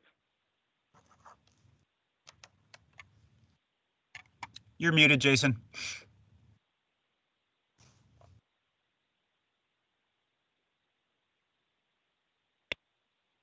Okay, sorry about that. Good question. We had the same question raised by one of our work group members. The reason that we didn't include the lakefront area developments is that we felt it was comparing apples to oranges, because the Thomas Farm doesn't enjoy lakefront conditions either. We did do a subsequent analysis and showed some value per acre numbers for those properties to the north, and not surprisingly, they were considerably higher given that lake frontage condition. So point taken. Okay, I mean, I guess I understand it might not be that the Thomas Farm has lake frontage, but obviously this is butting up right up to properties that are still, whether or not they enjoy the same condition, right? Like they're still obviously in an immediate vicinity. And so if we're going to compare like the initial properties, I mean, I guess I'm not sure that you can say that the subsequent building in the new development is going to be comparative to the neighbors if it's not including all of the immediate neighbors. Right, and you know, to be fair, I don't think we expect, you know, we don't expect a new development to have the same exact value as a neighborhood that may have been developed, you know, at a different time frame, 20 years ago, whatever it is. So yes, you know, that data was brought forward to really try and more so show the differences between use types, more so than attempt to project exactly what tax base might be realized with the new project. Okay, thank you. Okay, one other person calling on the phone. Does the person at 262-844-1557 have a question?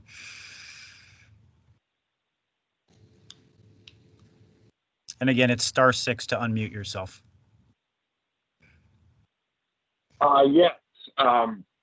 This is Alan here. Have you, were you able to pick me up? We can hear you. Okay, thanks. I appreciate it.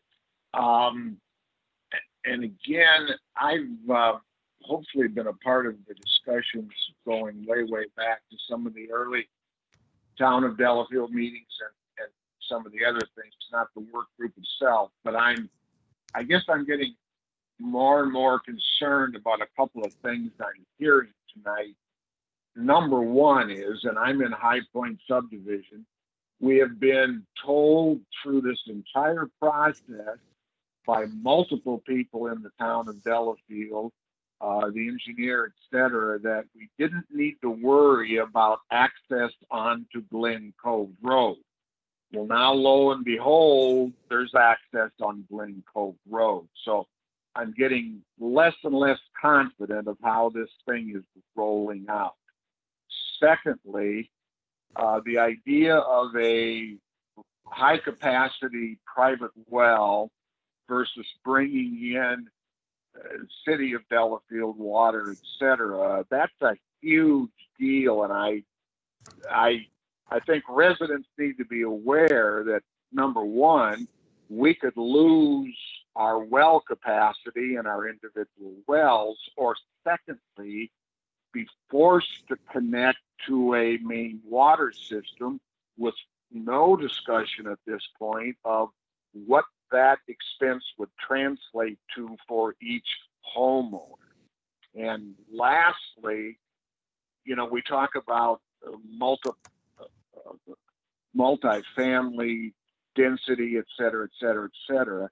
I have had a concern through all of this that we see communities under more and more pressure if you've got 12 units in a multifamily to carve out 2 or 3 or 4 units for low income housing.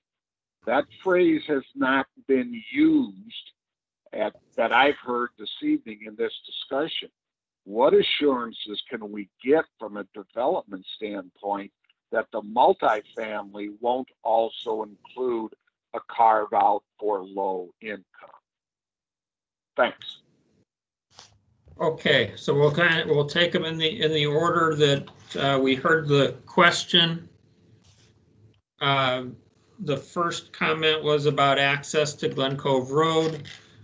Again, I think what we're likely to see there is Area 3, we would expect would access via Glen Cove Road, at least in part. But aside from Area 3, we would expect that areas 4 and 6 would be far more likely to achieve access to their sites directly from Gulf Road.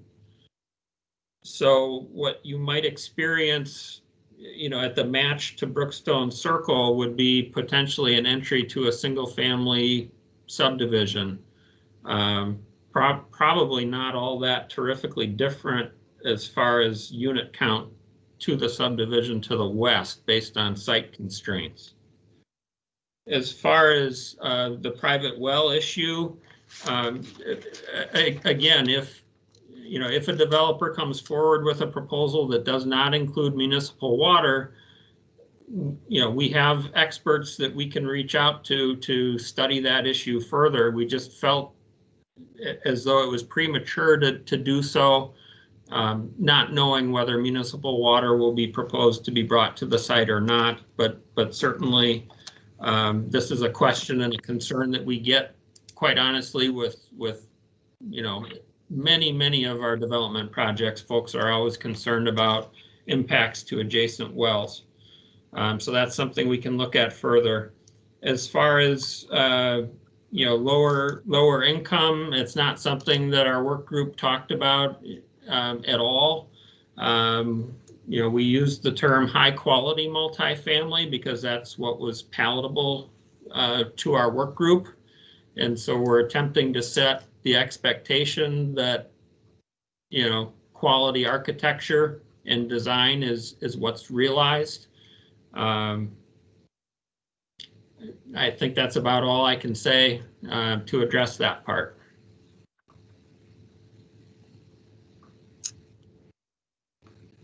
Okay, I had one other call-in question. Did the person at the number 414-217-8027 have a question?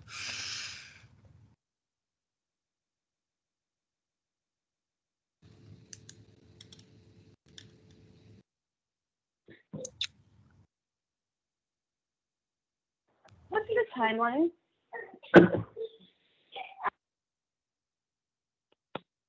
Did you hear that, Jay? Could you re-ask the question? I'm not sure we heard you.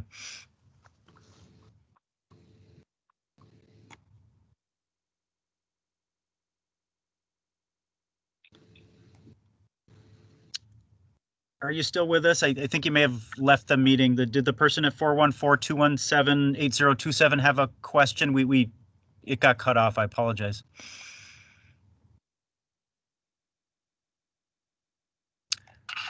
She asked about the timeline. Okay.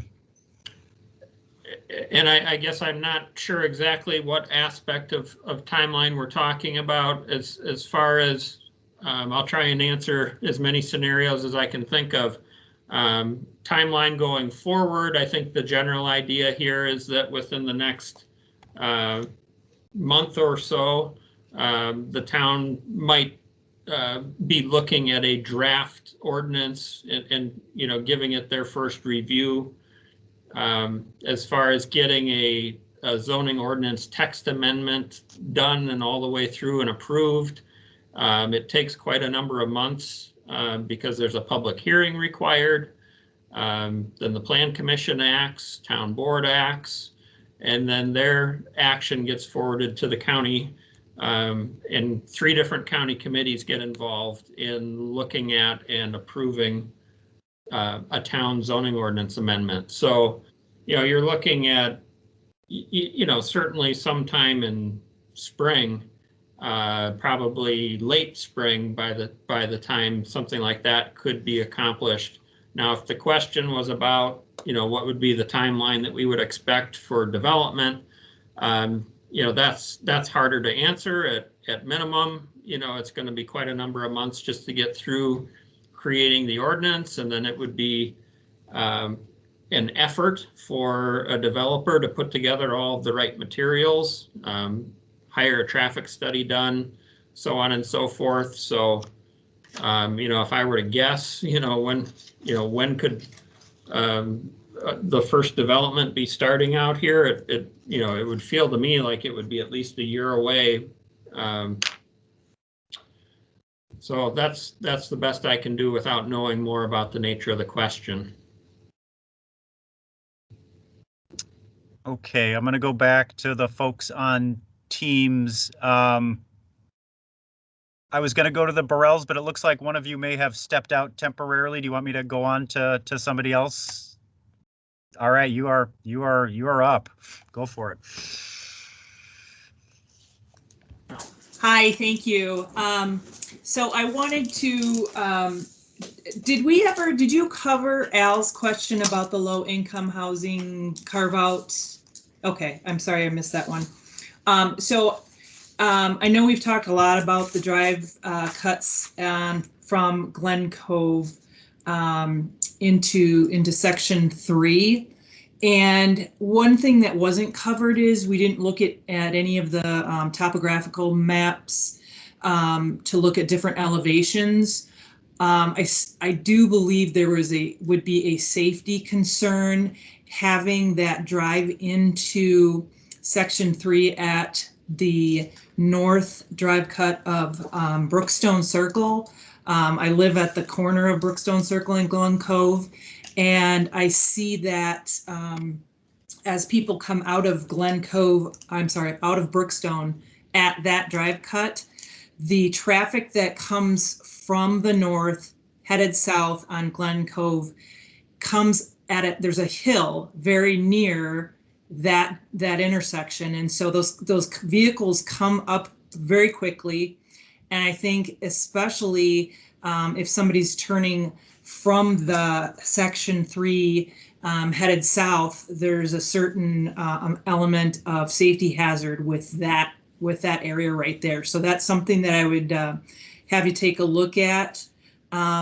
Also, another thing to take into consideration, and you probably have that come up during the traffic study, is you would be amazed at the number of people that drive down Glen Cove Road, turn into Brookstone Circle, go around and use it as a turnaround at that point at that north Brookstone. There's as we go into that drive, there's somewhat of a turnaround that you can use. There's the 2 entrances, and you would be extremely surprised at how many times people turn around there. I've got my office in the front of our house. I see people turn around there all the time. So another thing to take into consideration with that. And I'm in the court with Al that this is the first that we've discussed having that additional drive cut. I understand it's something that the county talked about as a requirement, but I definitely think that's something that we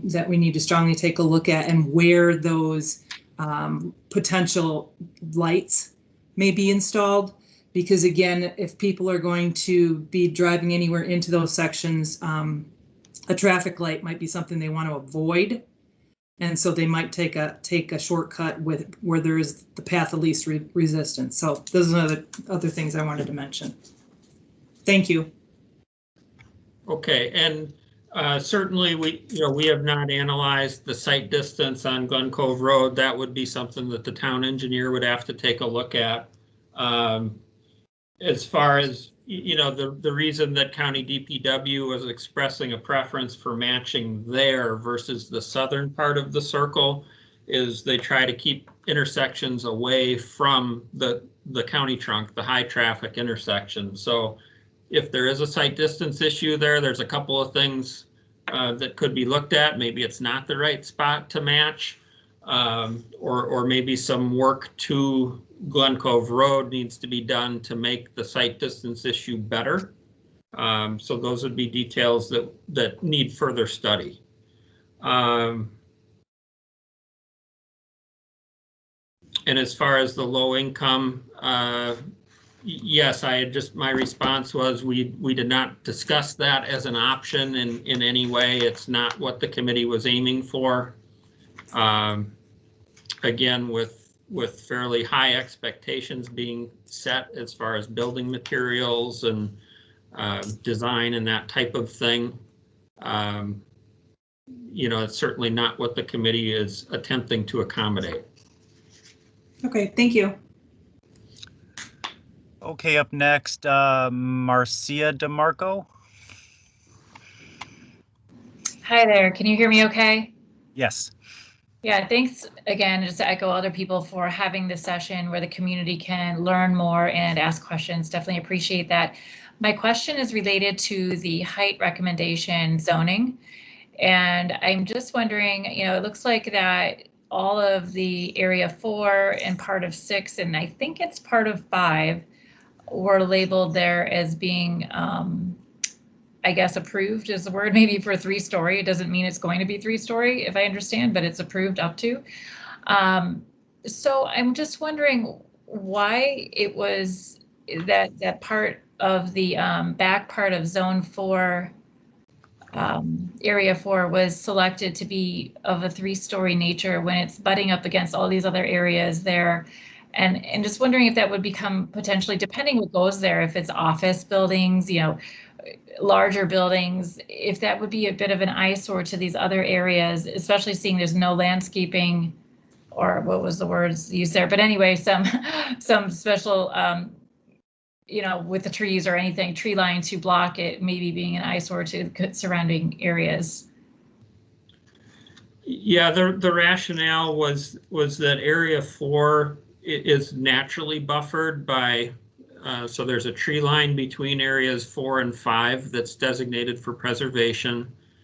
And then there's the wooded and wetland area in both area 1 and area 3 to the north and west that shields the area in that direction. Okay. And so that was the committee's rationale, was that it was protected in that regard. Okay, all right. So I see the tree line. I know the other areas I didn't see. So yeah, thank you for that. The other question is, how do they establish, when they start developing these areas, and a little bit back to the income, lower income housing, how do they establish what types of housing and the price points how do they establish that as far as what types of?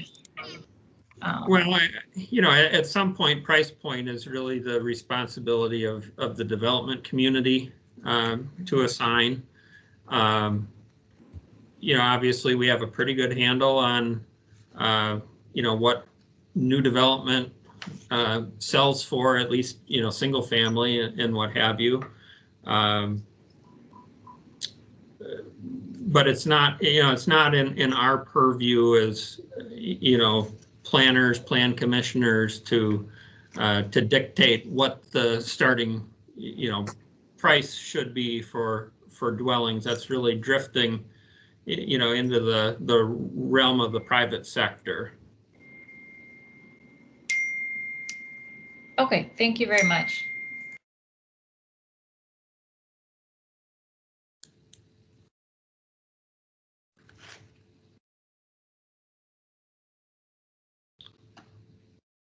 Ben, are you with us? It looks like you're muted. Oh, I'm sorry. I muted myself here. I gagged myself. Sorry. R. McKenna.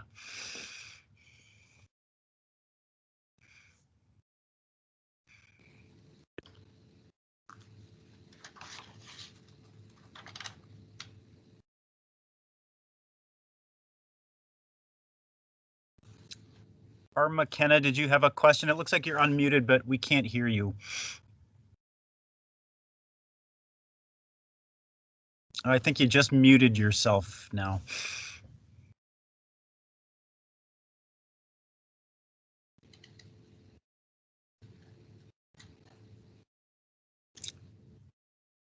Are you hearing anything, Jason? I'm not hearing any. I am not. And just, for anybody that has a challenge with audio, couple of options. One would be to disconnect from Teams and call back via the phone number. Alternatively, if we can't get you tonight, again, give us a call at the office another time, and we'll be happy to talk to you that way as well.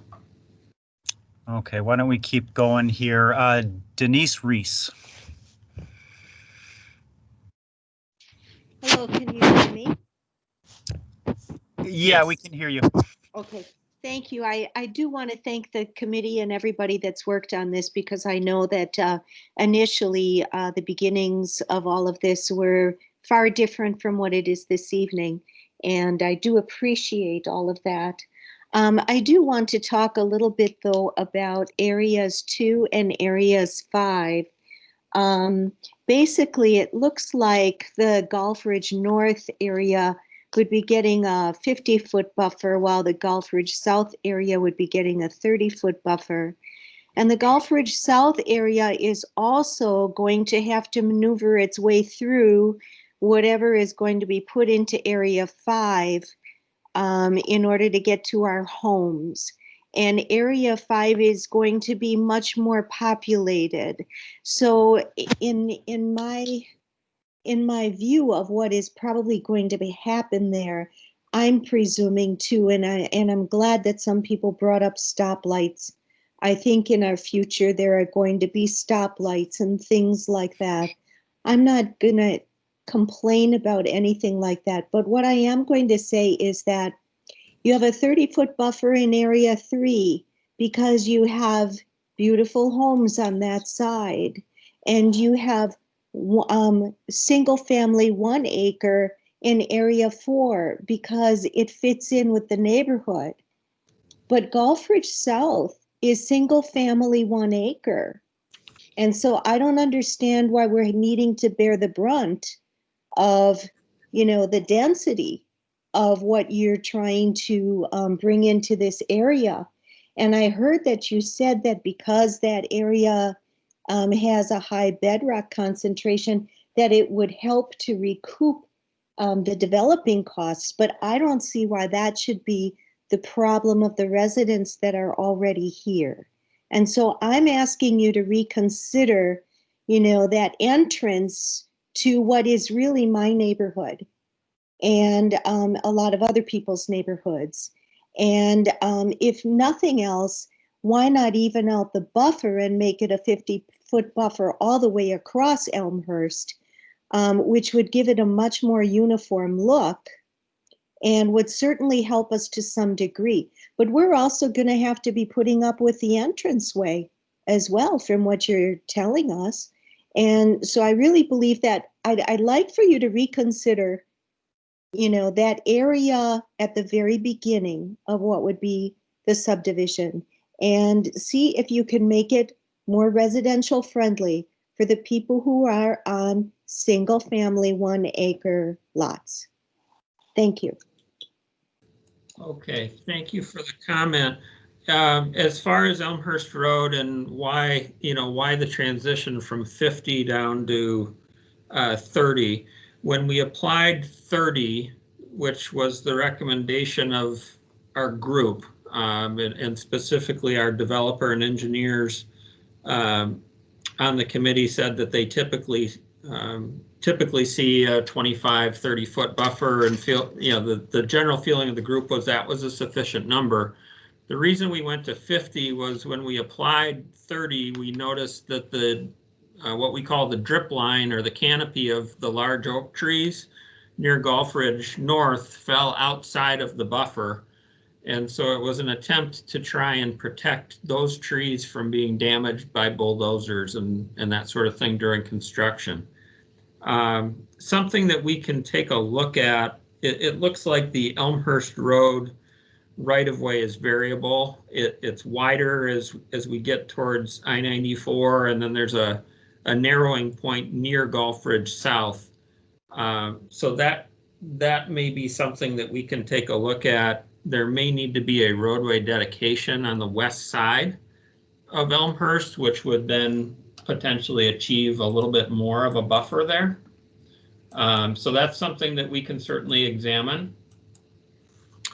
And as far as I think the general concern about density, again, yes, bedrock was part of the conversation, but again, the group felt that condominiums might be a really nice fit there. So that was part of the reason for landing at the 3 units per acre there.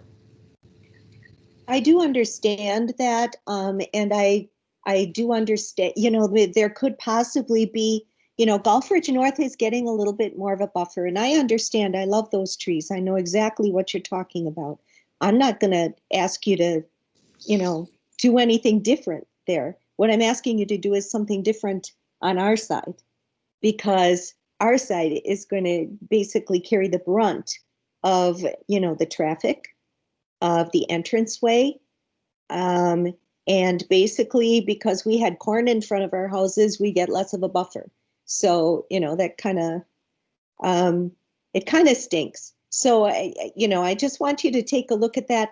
Also, maybe if you could provide at least, more of a buffer in that area 5, so that the density of the buildings would start a little bit further into that land as well.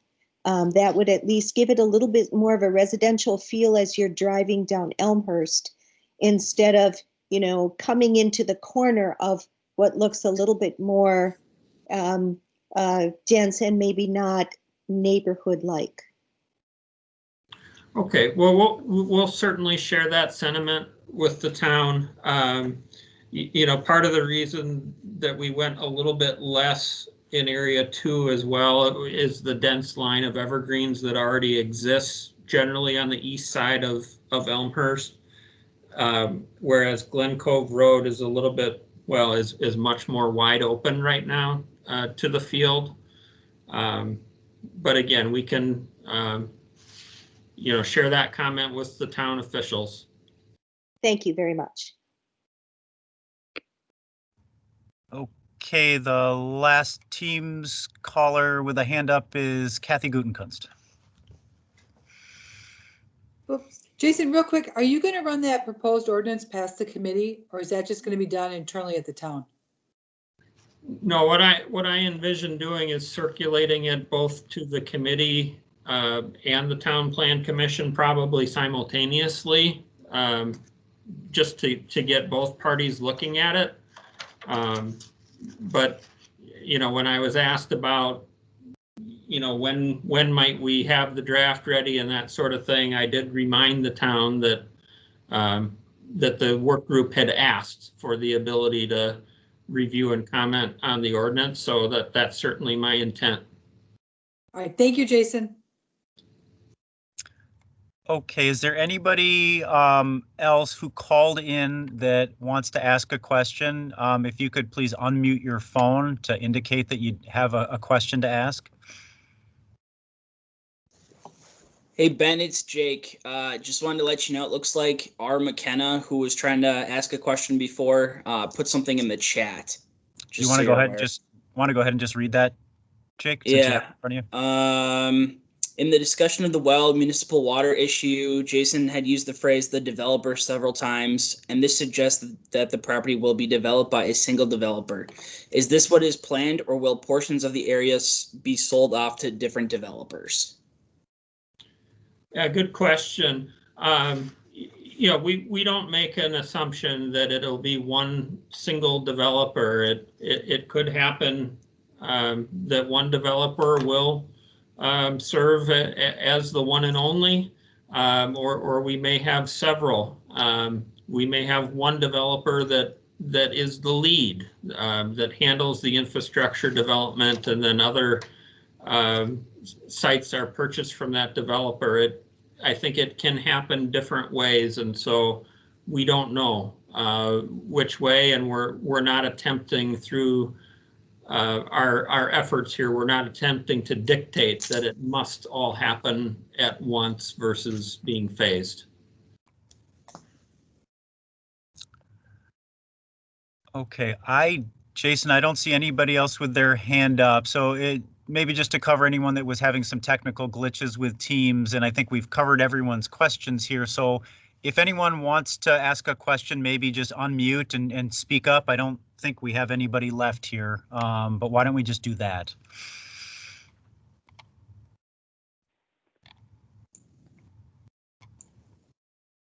Just a heads up, Ben, it looks like we have a little more activity in the chat. Oh, you know, I have a caller at 262-696-8206. Did you have a question? Yes. My name is Ron. I'm over on Oakton Road. And my question is the rationale behind having 12 units to the acre at any place on this site.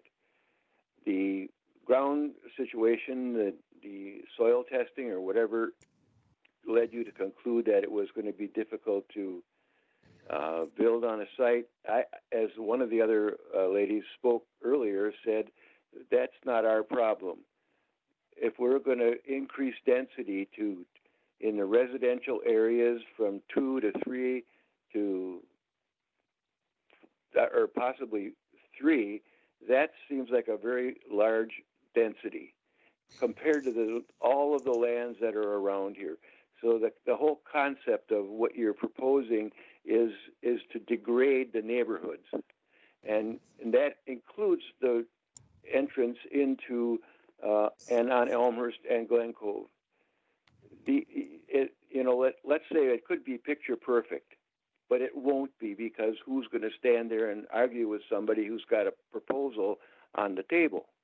So I would like to see somebody reconsider that density, and I'm not sure, I was in my car at the time, I was unable to get my map out, so I didn't see what it was, the area that you were speaking of. But, you know, most of this area, as others have indicated, are residential units on an acre or nearly an acre. And there's some of us that are on the lake and along and Oakton Road that not looking forward to this high density conversation that you're currently having. Thank you very much, and I appreciate the work of the committee as well. Okay, thank you. We will share that sentiment with the town as well, as they'll be the decision maker here as this takes next steps. Thank you. Does anybody else out there, whether you're on Teams or connected via phone, have any questions? I think just go ahead and speak up at this point in time.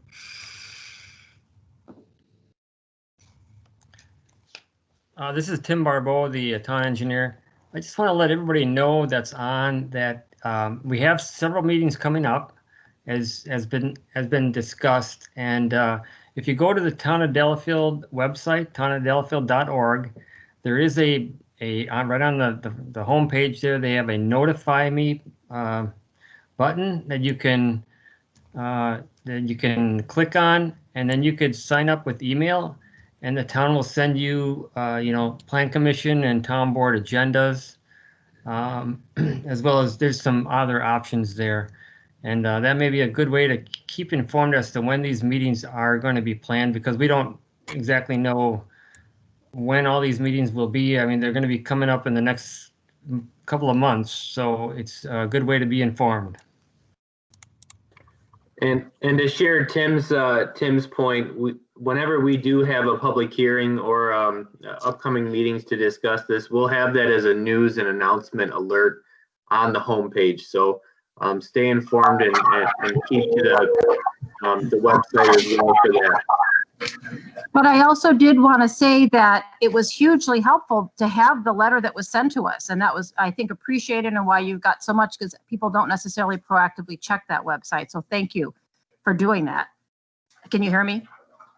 Yes, we can hear you. So that's why, yeah, the letter that you sent out to people was hugely appreciative. And then I guess I just go back to the fact that all these years, everybody who's lived in the town of Delafield and all the people who sat on the board and commissions prior to this had certain regulations and restrictions to do. And I sometimes just wondered, why are we doing all this?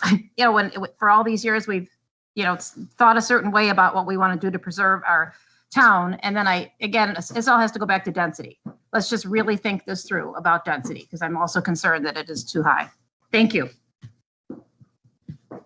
Sure, and I'll just comment that, remember the starting point here is the whole south part of this farm is planned for commercial use.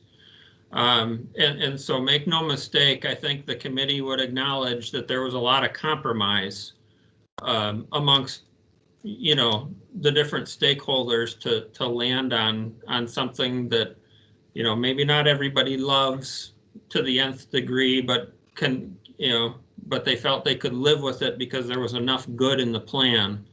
And I think, yes, I certainly understand the concerns about density, but let's not lose track of the fact that the committee was sensitive to natural resource preservation, landscape buffers on all three sides, a recreational trail that would connect to the Lake Country Trail. I think there's a lot of good things for the neighborhood here. I don't want to try and influence if you're not happy with certain parts of it. That's okay. We want to hear that too, but I just want to kind of share that in closing. I have a hand here from Sarah. Go ahead. Hi, can you hear me? Yes. Okay, hi. Thank you to everybody who's participated in the work groups, and for you guys putting this on via Zoom and hearing our comments. I just wanted to echo a couple of the things versus have a question. I live in High Ridge. And so a couple of the things that I wanted to echo were the traffic pattern. I know that sometimes people come through when Gulf Road backs up. Sometimes people will turn onto Glen Cove and sort of wiggle their way through our subdivision if their ultimate destination is to head north on Maple Avenue. So I guess that's just a concern that traffic may increase in our little neighborhood as well, just as a little shortcut to avoid traffic on Gulf Road. I'm concerned. I agree that the question about the low income was not really addressed. It was more deferred to the architectural style. And then lastly, I just wanted to say I was looking at the sewer pack report in the 2035 regional land use plan. On the map, on map 26 on page 129, it does indicate that this area, they were recommending it as a low density urban area. So specifically, sorry, 1 second. That description is residential and other urban land 0.7 to 2.2 dwelling units per net residential acre.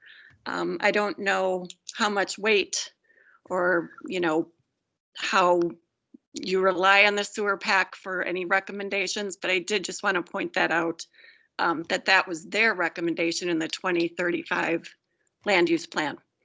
And with that, I think that's all. Thank you. Yeah, thank you for the comment. And, I think the sewer pack plan designation matches what the town and county have on the books for the north part. The existing condition is 1.5 acres per dwelling unit,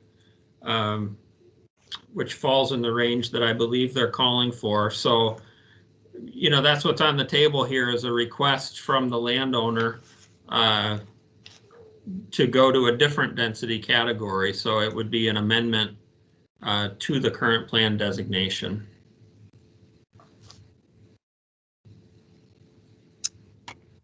Okay, last call for questions here. Anybody else?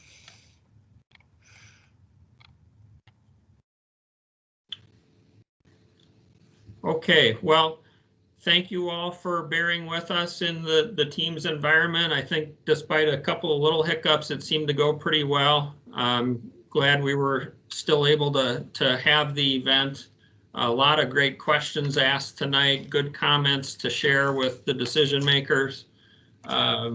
So we will